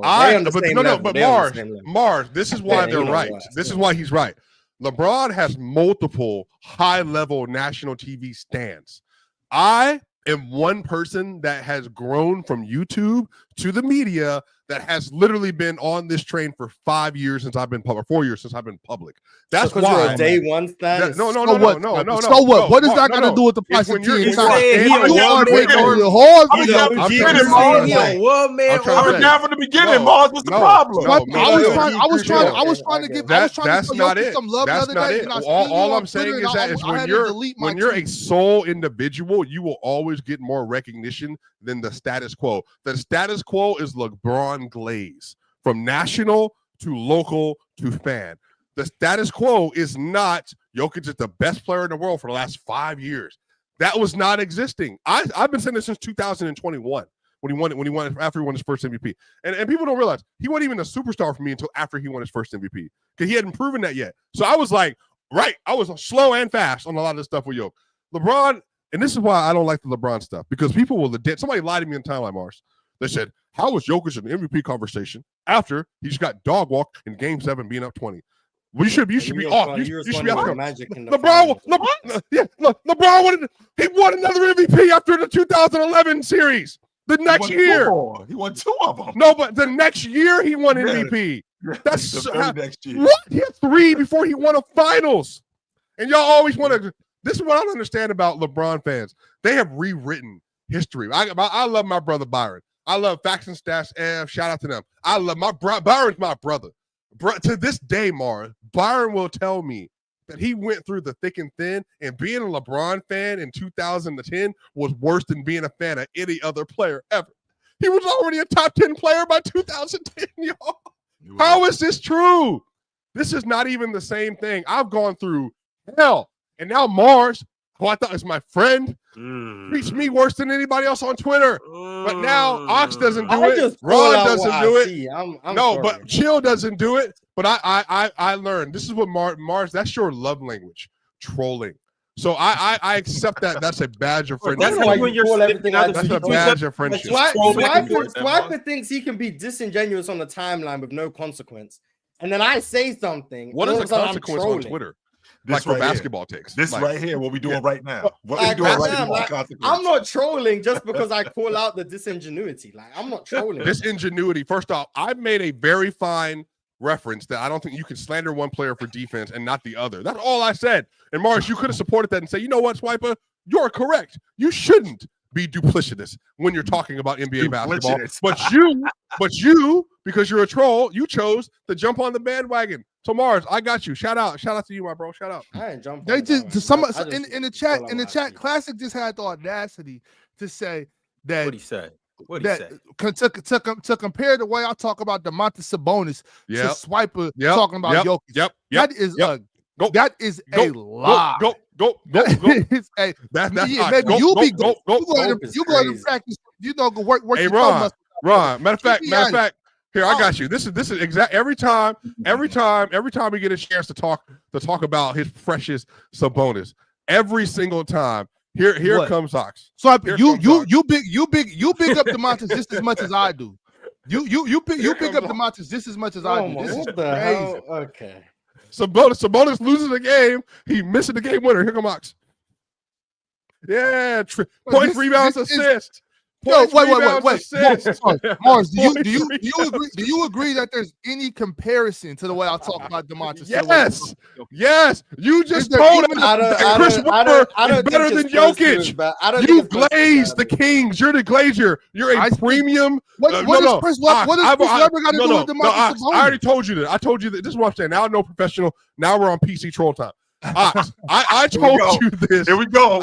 I told you this in Indy in August. What did I call him, y'all? I called Ox a premium Wagyu meat eater for the Sacramento Kings. Yo, this is ridiculous. There is no comparison. There is no comparison. Bro. Not at all. Not at all. Not at all. Chill, my lion. No, you're not. Wagyu. All right. First of all, that's not what happened, chat. Sliper be switching up stories and whatnot. But anyways, I don't need to be on that. You leave no meat on the bone when you're done with Sabonis. That's all I'm saying. You don't even leave room for the rest of us. So shout out to you, my dog. Room for the rest of us? What are you on? That's crazy. Well, all right, y'all. Speaking of Sabonis, there's actually 2 games tonight. Before I get back to these super chats, there's 2 games tonight, and I need thoughts and predictions on both games from each of you guys. The Miami Heat are playing in Chicago against the Bulls, and the Dallas Mavericks are playing in Sacramento against Wagyu Beef and the Kings. Thoughts, Mars? I'm gonna start with you. Give me your predictions for both of these games. The Heat and the Kings. Miles, am I in the minority? How less interested to your point to answer your question, Swiper? Am I wrong for being the least interested in this Miami-Chicago game off the strength that I am so over the Miami Heat, like an ex-girlfriend? Like, I'm over these dudes. Like, the only reason why I'm watching this game is because it's a part of the gig. I have no interest in this shit tonight because of the Miami Heat. None whatsoever. I'm over these dudes. They have Tyler Hero as their number 1 option. I Respect don't your wings. care. That's a better number 1 option than the Bulls got.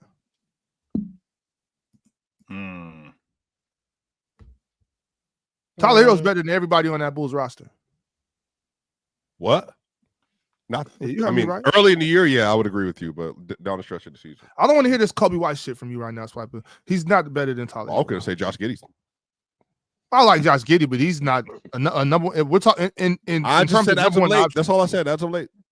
Yeah, that's cool, but come on, bro. I don't know what Tyler Hero's the Josh best. Giddey better Tyler Hero's rebound gonna be his the ass best off player in that first 5 minutes. Yeah, as long as he gets them 4.5 PRA in the first 5 minutes, I'm gonna watch these games. I couldn't care less about the results. Okay. Shout out to these playing games, man. Chill, where you at with it? I'm gonna take the Bulls in this game, and I'm gonna take the Bulls going away. I'm not gonna take the Bulls in the dog. No, I think they whoop Miami's ass tonight and end their season. What about the Mavs versus the Kings? I already told Ox there's a world where the Memphis Grizzlies miss the playoffs, and the reason why the Memphis Grizzlies is going to miss the playoffs because Dallas is going to beat Sacramento tonight, and then Anthony Davis is going to go see Memphis, and he's going to destroy Jaren Jackson. From the 2 seed to out the playoffs. Yeah, they missed the playoffs. They out. That would be crazy. Yes, sir. Well, if y'all did tap into the best show on this platform, Chill with Chill, y'all would know that we've already guaranteed. I'm talking about 2 years ago, two weeks ago. I guaranteed that Memphis was going to miss the playoffs. So he did. Ox did say that. Yes, he did. That's going to happen, regardless of if it's Sacramento or Dallas. Memphis is out of there. Yep. So about a month and a half ago, Ron, if I'm not mistaken, they were the 2 seed, but something like that. They go from that to they out the playoffs. I don't think that's ever happened before. Who you got in these 2 games, Ox? Oh well, obviously, the beam will light again, and it will light tonight. The Kings are going to take care of that. Who are you picking? Well, I was in the middle of telling you. I'm sorry. As you were saying, Ox. Obviously, y'all know I got the Kings. Oh, that's the beam. Shout out the beam, man. That's fine. The beam will light again, no doubt. Look at that beam go. Wait, hold on, do that again, Swap it. That looks eerily similar to a video I saw before. Oh my god! There was just a little bit more purple in it, and a little blue and green. Shout! But no. So I got the Kings, and then yeah, I think I got Miami. I think I got Miami. I got Coach Spo scheming up something real good tonight, and like I said, Tyler Hero is going to be the best player on the floor. Bam Adebayo, best defender on the floor. Yeah. And I don't think the Bulls. I think the Bulls probably get spanked tonight, honestly. Yeah. Miami bringing the belts out. Right. I think the Bulls are gonna get spanked tonight, y'all.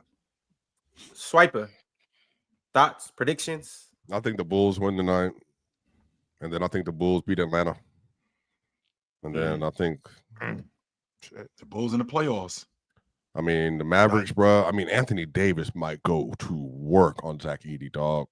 So, well, he got to play a game before he plays Zach Edey. And he's going to go to work on Sabonis tonight too. Yes, he is. Yeah, Sabonis can't turn over his right shoulder, bro. So he's going to go to work on Sabonis. Yes, he probably. is. All of a sudden, AD got the answer for the Monty. Not all of a sudden. He has figured him out as of late. Yes, he has. Clean the plate on him. Yeah, let's don't forget Ox, because I mean your man Sabonis did had a ball and chain on him, and then he broke that ball and chain and started to get busy on him. Now he's on this team with the triple big lineup. It's looking a lot different. That triple big lineup might look it look big to y'all, but the Lithuania connection is not concerned with that triple big lineup. Man, Ox said he's seen bigger. Man, what those little homies does. Hey, Swiper, relax, bro. Like, we talk AD, Daniel Gafford ain't big. Daniel Gafford is little. And compared to who? At 6'9", compared to the Lithuanian connection. And on top of that, is small compared to him. He's a baby. So was Chet. He ain't nothing but a big baby. And Chet catch that work too. And Chet, he didn't catch that work against Valanciunas last year. Right. He almost got played off the floor. This is different. Valanciunas got his little bro with him too. So DeMontis and Valanciunas. They not. But either way, Daniel Gafford ain't big though. Daniel Gafford's like a big 6'9". You know what I'm saying? Like a small 6'10". Daniel Gafford ain't big. I've never heard that before. Small 6'10". But all right, that's what's up. So with that, I think Anthony Davis dominates tonight. I think I get a masterclass from him, Ox. I think I get something like 32, 14, 6 or 7 assists and 3 blocks. I think I get a masterclass from him tonight. Respect Anthony Davis. You know what I'm saying? I can see that too. You know what I'm saying? I can see that too. All right, fellas. We'll be back tomorrow to talk about everything that happens tonight. The lowlights and the highlights, and who wins, who lost, who's going home, whether the beam lit, and if Anthony Davis enjoyed his Wagyu beef steak. But y'all, we got to get to Super Chat, so let's make that happen. D3 said, now just hear me out. Just hear him out, y'all. How do y'all feel about a loser's bracket for the playoffs, where the first round losers play each other and the winner plays in the conference finals? Hell nah. I don't got no time for that, man. Cancun is calling. We already got a loser's bracket. It's called the lottery. Here you go. Hell nah. We already got a loser's bracket. These dudes barely want to play 82 games of basketball. Now, if you're losing, you don't got the chance to Larry O'Brien. You see what Steve Kerr said? What did he say? They might need to think about shortening the season. Oh yeah, it's not happening. But somebody else was saying that earlier too. This season. Do you think it's just do you think it's just like the amount of because I know you're a grit and grind guy, so I know but I said besides that, do you think that we had this conversation with the technology debate that I won. Sure. Do you think that this is because of all the other stuff that's now with the NBA? Like it's like more traveling, more stuff that's happening around the league, and because the athletes are so much better that their players are it's going to get even harder for players to play 82 going forward. I don't think it's going to get harder for players to play 82 going forward. We have guys younger guys who take pride in playing 82. We just had a 40-year-old play 82 games, and with technology being advanced as it is, on top of that, with TV being more than what it is and the salary cap going up, there's going to be even more incentive to play. Right. I don't think that shortening the season, essentially what you're doing when you shorten the season, you're taking money away. And to your point, Swiper, when you talked about what the CBA is, the reason why the CBA is what it is was because the owners wanted to be able to have some more say-so and put some more of this money back in their pockets. Well, the last thing that I want to do is shorten the season and have less games, because that concession, not just the concession, the parking, the TV. When we have less games on TV, that's less revenue for me. When we have less games at home, that's less revenue for me. When we have less, then all of this stuff comes out of my pocket, and I know I don't want to do that. Absolutely not. Mm-hmm. In fact, Swiper, I'm actually advocating for an 87 game season. I'm actually campaigning to stretch the game out 5. And everybody play each other 3 times. I'm advocating to get rid of conferences in terms of playoffs. So I want everybody to play everybody 3 times, You know what I mean? We go 1 through 16. It's gonna be a little more than that because because there will be another team in the NBA here. Right, expansion. You're right. Time. About time, Ron. So either way, I'm actually got to call Adam campaigning Silver after this. So we can I'm actually campaigning to make the regular season a little longer. I think everybody needs to play everybody 3 times, and we go 1 through 16 for the playoffs. I guess when I think about adding a team, I don't like adding just one team. I'd rather them add 2. Well, Vegas too. Yeah, well, I'm hoping they add both. Yes, I don't in Vegas. So. And mind you, with that being said, if they do stretch out the season, I think what that does, I think it makes it to where you have to get into your bench a little more. You know, that 9th, 10th, 11th man, that got to get better. You can't just sign people and stash them on the bench. I think it makes it to where, you know, a little everybody has to play a little bit more. Lauren from Brooklyn said, Swiper, I think if Jamal is healthy, Denver will beat the Clippers in 6 or 7, and is my favorite to come out the West. Yeah, I mean, I think that the Clippers should feel comfortable or feel good in this matchup just because how Denver's looked. You know, in the last 4 years, they've all played each other like Kawhi on the court. Like Nuggets have won, but I think like this team is obviously different this year. So, you know, but if Jamal is healthy though, I think that changes everything. Like if he's like, if people don't realize, Jamal Murray's one of the best shooters, pull-up shooters, like off the dribble shooters in the NBA this year. And if they play Gerard versus Jamal and he's cooking, then yeah, he would be. He'll murder them again. But some of this is just going to be up to like Maul and MPJ holding up offensively and then being able to hold up on the other end. But actually, like I said, Kawhi Leonard versus Denver, like I think Kawhi's really a very good player, but I think like Denver, they built their team originally in the 2020-ish era for Kawhi because they had to deal with Kawhi and LeBron. And so Aaron Gordon, Peyton Watson, Christian Brown, like even Mike, like that's what they're there for, just to have length around him. But Kawhi is still going to have a good series. Swiper. Yeah, I mean they've played each other historically. Yeah, I mean I'm saying he's one of them. He's not like Peyton and AG is better on him than anybody else. Huh? Jared Dudley. Jared Dudley that's something else. Oh. Basically what you said. So I said that, but okay. Basically. Another super chat from Mr. Cox. Mr. Cox said, Ron, we need you guys on Playback tonight for these play-in games. Well, you see, Mr. Cox, we won't be there tonight, but on Friday, we will be there for the more important playoff games or play-in games that will determine who will get in for the 8th seed. So, Mr. Cox, I expect to see you there on Friday with everybody else that's here in the chat. Shout out to all of you guys. Make sure you like the video and keep going, chat. The next super chat I got was a members chat from Quan. He said if KD plays 3 more games, he's first team All-NBA. Shouldn't have rolled his ankle. Weak ass ankles. All right. D3 with another super chat. D3 said, chill, please. Get this logic for me. What playoff team is Hallie the difference maker for them winning? And can Hallie really shoot compared to other All-Stars? If Hallie was in Miami, they'd be much better. They would be a bona fide playoff team if Halliburton was in Miami with Bam and Tyler Hero. 100%. Hallie's the difference for Indiana, a playoff team. 100% he is. And yes, Hallie can shoot. Imagine Hallie on the Celtics. You want to talk about Nirvana? Offensive Nirvana. Bad floor spacing. I would love Hallie in Houston. Oh my God.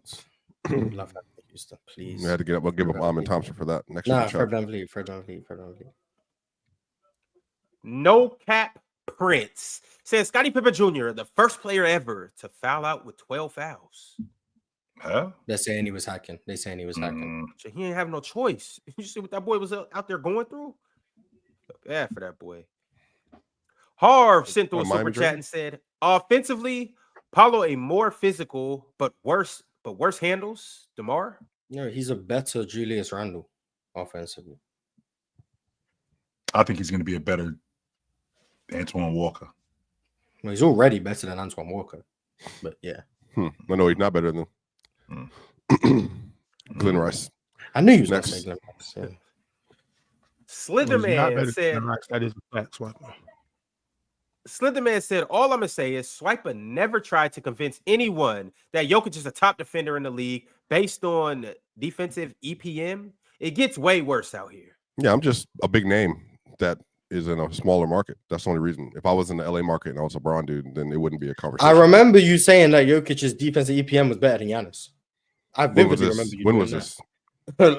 Earlier on this season, I remember you saying that. No, I mean, I no, remember I the remember super chat live. Yeah, you said it was higher than you said it was better no. than Giannis and Tatum, and then I looked and I was like, Lucas is higher than Giannis and Tatum. No, I don't. First off, I don't remember this at all. I haven't used EPM seriously since the 23 season because once it didn't matter anymore, it was like it clearly. Once they changed the formula and Jokic was the number one. No. Yeah. What happened was Mars. That's what I'm saying. Mars, when you're at your best is when you're telling the truth. When you're at your worst is when you're like this. I remember you doing it. This season. I'm telling you what happened.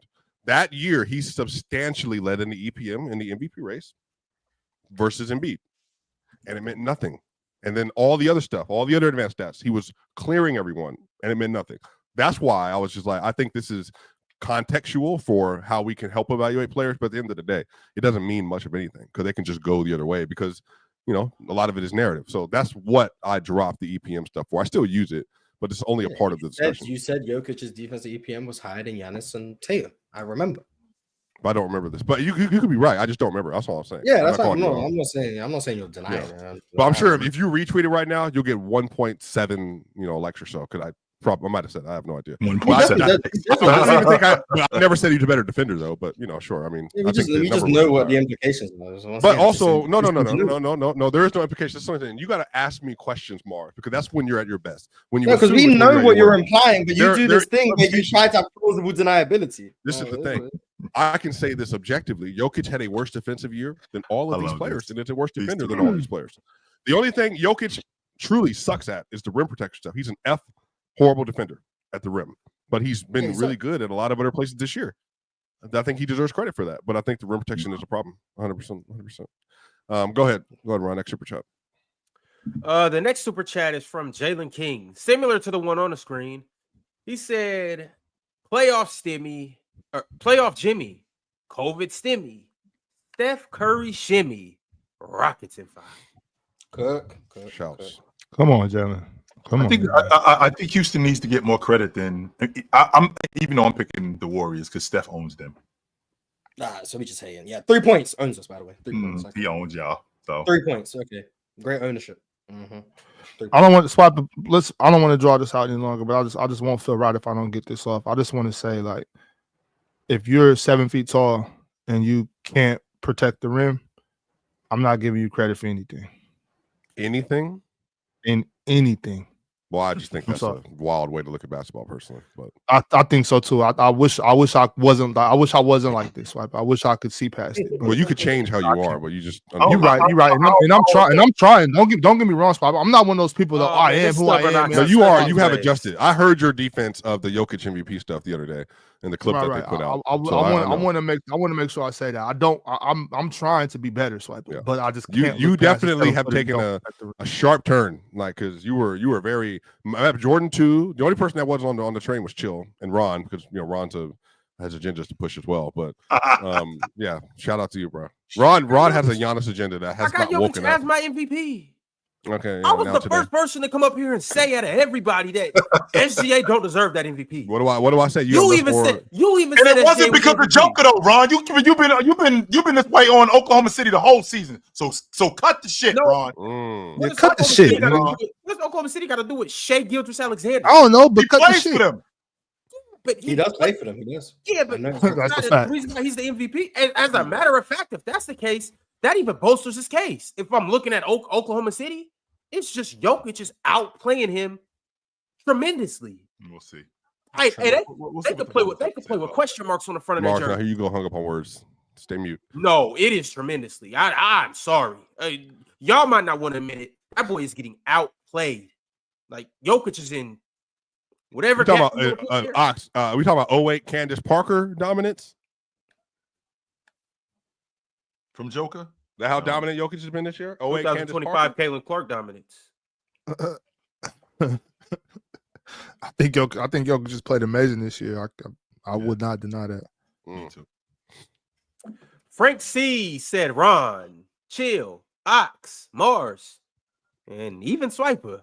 Salute, fellas. Always showing up and putting on for the people. Yeah, shout out to you, Frank. Anyway, yo, don't have much. did you see those prices for the Page and Caitlin Clark game? Yeah, who's gonna be there? 12 hundo for a No, regular you're not gonna be season there. game.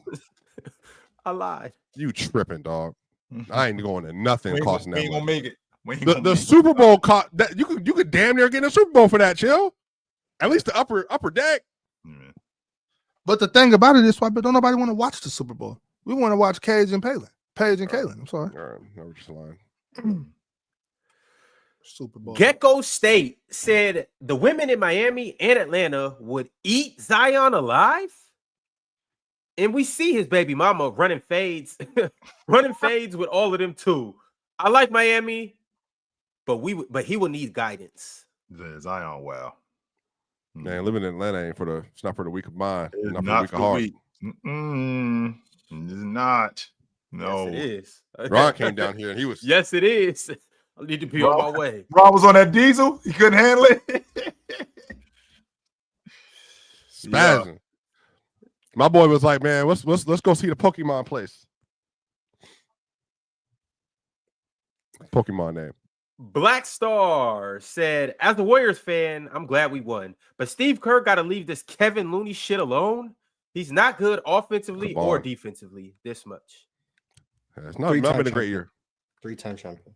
Not two, Mars, not one. 3 of them. 3-time champion. He's been on the team this long, dog. That's crazy. He got drafted in 15. I know. I forget that sometimes. He still looks the same. No, he's you can see he's way bigger than he used to be. Yeah, he's just he's a man now. War V Room said, Swiper, do you be trolling on Twitter? Or are you being serious? 70% of your tweets I see seem like they are being purposefully disingenuous. People said I was trolling when I said Jokic is the best in the world in 21. So I don't know. At this point, whatever people want to believe about me is up to you. Because me posting, like, there are narratives about me that I'm finding out about when I post pictures. So again, whatever it is you want to believe, you should do that. If you want to ask me what I think about something, then I will tell you objectively exactly what I'm thinking about, whatever the subject might be. Swiper, are you trolling on Twitter? Or are you being I do troll at times on Twitter, and I also have purposely put tweets out for henchman number 1 to see and retweet them. He on to you, Mars. He know where you at. He know how to find you, Mars. Chill, he throwing the bait out there. He know how to find you, Mars. Swiper writes my name on Twitter like it's a slur. Like he blurs out the letters. He know where to find you at, Mars. You put this out here. Here he come. I told you he got the notifications on. I'm telling y'all. He even sees my replies to stuff. How? Oh, I mean, I got no life. So, like, if I see your tweet, because I scroll through Twitter, like, I'm scrolling through Twitter right now. So, if I see your tweet and I see nonsense, I'll then click on the tweet to see if you're responding and doubling down on your nonsense. And then I'll find something. I didn't double down on the LeBron. I didn't even explain the LeBron Jokic thing. You should ask a clarifying question, and then I would have, I'd have answered that. And then with Jardo Swiper, you are very disingenuous about how much you can lift. That's what I'm saying. Like, why? Just y'all just don't know who I am. It's okay, but I'm not here to prove anything. Like, Ox is legitimately 6'8". I think you're 6'8". Are you 6'8", Ox, or 6'9"? He's 6'9". Stop 6'9", it, yo. whichever number. Yeah, he's like 6'6". You don't realize how tall he is until you see him in real life. That how tall he is. Now he's still soft. He's still soft as baby butter. But the thing is, like, he's like, you right can't. Now, how did I get involved in this? Well, I'm saying, like, people, because on screen you might not look 6'9", so they're like, oh, he's not really like that. Ox is really like that in real life. Yeah. Like, I'm really like this in real life. You know what I mean? Like, let's just. I can't prove things to you on Twitter. There's just no way for me to do that. And I really sit little football niggas down too. Like, hey, Rob. Hey, Rob. We got work to do. Hey, Rob. Come on, bro. Keep moving, bro. It's time to get out of here, bro. What's up, brother? Keep moving before me and Swiper got to do the YouTube boxing thing, man. So I got my money on the red hat. But anyways, FA sent through the third row. Hey, super chat and said, is 2024-25 Shea better than 2023-24 Luka? Yes. According Is to he? EPM, yes. According to EPM, Yes. Is he? Yes, Ron, he is. Shea's EPM is 8.6. Luca last year was 7.5. Yeah, but come on, let's really get down to the numbers. What about the VORP? Let's not. The VORP, I got you.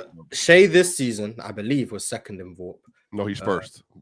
Oh, he's first in VORP? No. Well, no, that's sorry. That's VORP. win These shares. are box score stats. That's win it. shares. Yeah. 8.9 Shea. Last year, Luca. Any guesses? 8.9? Anyone want to make a guess? Yeah, that was 6. Shea. 7, maybe 5.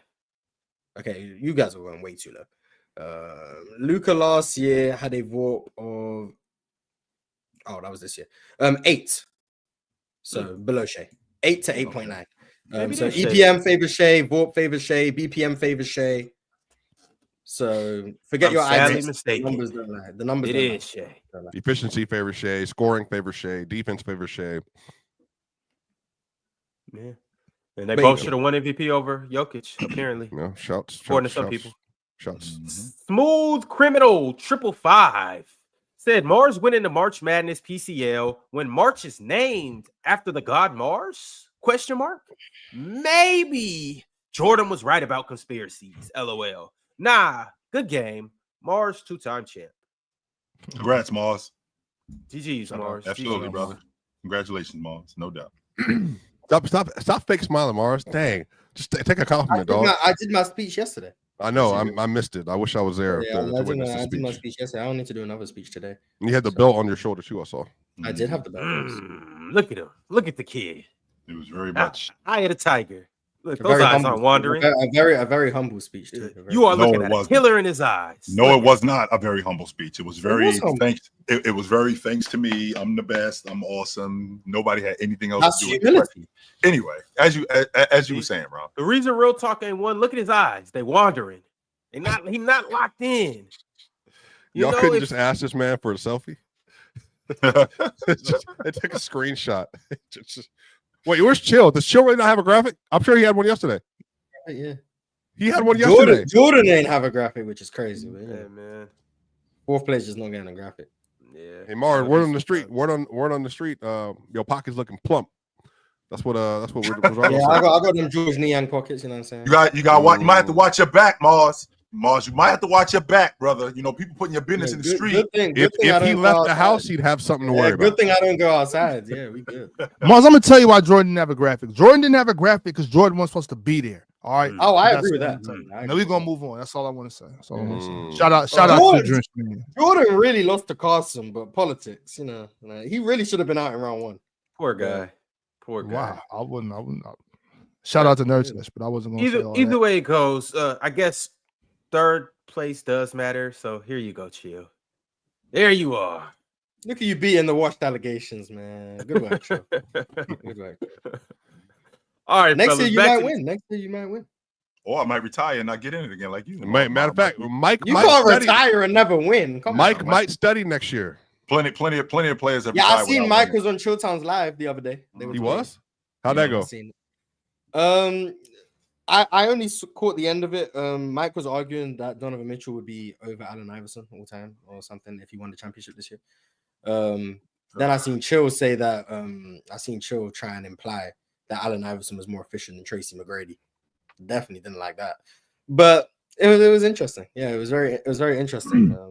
Hearing them go back and Yeah. forth. Shout out to Mike. At least he ain't scared to click that link and pull up, man. It's a lot. It's a lot Yeah, of he people in the definitely chat pulled that up. won't Yeah, he click that definitely link, pulled up. man. It's a lot of y'all Yeah, in but the he chat. won't turn that camera on. Yeah, that's okay. That's okay. He still pushes issue. I want to say real quick, whether y'all care or not, I would never retire from the PCL. Whether it's debating, hosting, co-hosting, the PCL is great, and I'm here until it's over. You know what I'm saying? They're going to have to ban me from the PCL, or else I'm involved every time. I haven't been involved in something like the PCL in all my life. I think the PCL is one of the dopest things going on the internet, not just YouTube. And I think we need to support the PCL to the maximum. You know what I'm saying? This is dope, and it's only starting, and it's gonna get bigger.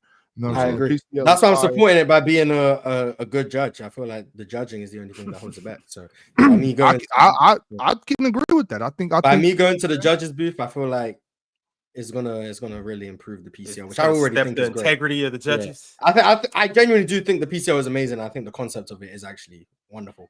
I'm very curious to see what the next PCL has in terms of who pulls up, who's willing to debate.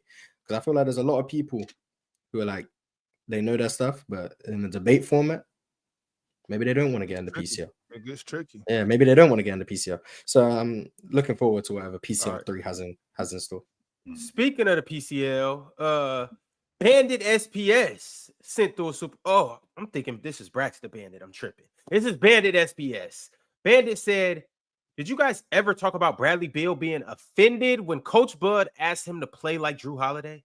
Merry You out, Christmas, Chill? Merry Christmas. Later, fellas. I'll get with y'all tomorrow. Now this is disgraceful. I'd be offended too. Disgraceful. Well, hold on. From where? On what? I think it's disgraceful. Well, it's disgraceful for Bradley Beal. Don't tell me to play like Drew. I'd be offended. You need. Well, he just don't want to win. I think that's disgraceful. Because you know damn well I can't be no Drew Holiday. You asking me to do something I can't do. You know I can't do Drew Holiday stuff. Yeah, all right, if that's the case, then for sure. Oh yeah. Oh, hello, Ben Simmons. I want you to be more like Steph Curry. Oh, that's way different, Mars. That's way different. Yeah, I'd be Bradley Beal. Mike Budenholzer knew damn well. He knows Bradley Beal can't be Drew Holiday. He knows he can't, and he's gonna come to be more like Drew.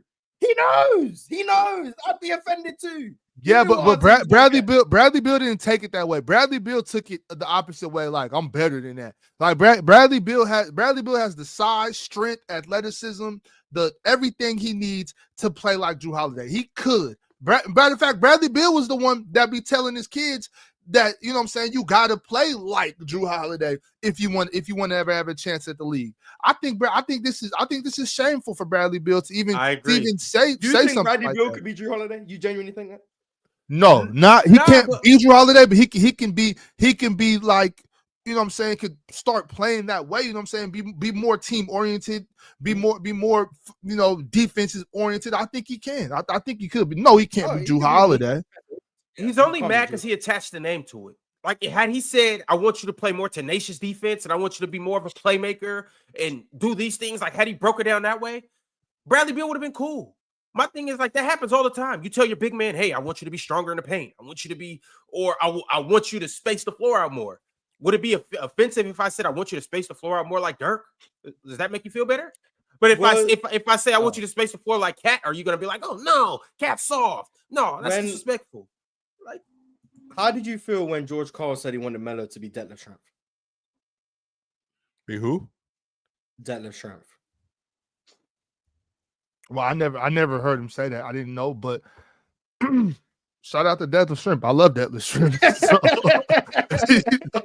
I don't know. Basically, all he was trying to do is tell him he wants him to be better. I want you to be better, Brad. I want you to be another man. That's what he said. I want you to play winning basketball. I want you to be not yourself and be this person. This man is better than you. I want him, not you. That's what he said. I mean, it's called growth. That's what he said. Get better. Like, you already are you. Now adapt some of these other principles into your game. No, just be like this guy. Yeah. That's what he said. Well, you know, into classic, like you said, Melo should have listened. All right, Melo should have listened. Take heed. All right, well, MP13 said also, can we get Buddy off the floor? He's not an actual NBA player. He's a fake-ass shooter that can't do anything with a live dribble. Damn. Man, if Buddy was in Detroit instead of Malik Beasley this year, he would have done the same thing. 323s. Guaranteed. Buddy's better than Malik. So at shooting, yeah. That's why I was trying to just give him some bail. I was trying to show Buddy some love. He could do Malik Beasley. Slitherman said, you can run down there in F1. I'm going to walk down there in F them all. Seaweed a plug. Thought the Wolves quote. Yeah. I figured. Chill should have described it in that manner, and I would have understood it a little more, but I got what he was saying. I picked up what he was putting down. Sleazy TV or Sleazy Ty, my bad, Sleazy. Sleazy Ty said, all right, Swiper. All right, Merry Christmas, Sleazy Ty said Jimmy will be the best player for the Golden State Warriors this run. The refs were abysmal. 31 free throws for Jimmy and Steph. Imagine a crying if that was Luka and LeBron. Well, Steph got fouled. If Steph's getting fouled, he should go to the free throw line. I don't see the problem. Jimmy's whistle is what it is at this point. Hey, he just got it, man. When you got it, you got it. SMN RNDM said, y'all should just stab my eyes. What's the point? What's the point of watching the game when I have VORP? What happened to watching the games and making an opinion? Why does your opinion matter if the numbers just are the complete opposite of your opinion? The numbers are objective. Your eyes are subjective. The objective truth is SJ is more valuable than Luka. The VORP says so. Like, don't get mad at me. Your eyes are just wrong, clearly. The numbers say what they say. Eyes lie. Numbers lie. It's all skewed. You know what I'm saying? You just gotta know what you're looking at. But VORP or no VORP, I think you can watch the game and see that SGA is more impactful than Luka Doncic this year. I think we could watch that and see anyway. All right, y'all make sure to join the Telegram community chat. We are always talking hoops in this chat. When the games is going on, it'd be like ping, ping, ping, ping, constant messages, debates, all that good stuff. Mars is in there, Ox is in there, I'm in there, Chill was in there, but we'll see if we can get him back because you guys are trolls. But it's a good time. Just know that. And also, once again, turn on your notification bell, like the video, subscribe, become a member, all of that good YouTube stuff. And last but not least, what's up, Ox? I was going to ask you, Ron, the first time was when Penn came up there that day, was that the first time you ever heard of VORP? Yeah. Okay, yeah, me too. Yes. I was just making sure. I had never heard of her before that. I thought it was a joke. I was talking about it. Shout out to Penn for introducing the whole most of the panel audience to a new thing, a new genre. It's the first time I'd seen it used unironically. Definitely the first time I'd seen it used unironically. It enlightened me. Now it's a household stat. Like, check out Penn, man. Shout out Penn. Man. That's good motion. A real trendsetter. Be True 23 said, Ron, you got to bring the title back to Seattle for season 3 of the PCL. Mars. Not if I have anything to do with it. Mars. No, with my business. Hand over the belt, Mars. Hand over the belt. Where's my second belt? My hand over the belt. Where's my second belt? It's here in Seattle. It's gonna stay here in Seattle. God damn it. Buddy. Hey, last but not least, before we get out of here, I probably shouldn't bring this back up, but just know. If my ex-chick Merry Christmas. Merry Christmas. Mars not playing with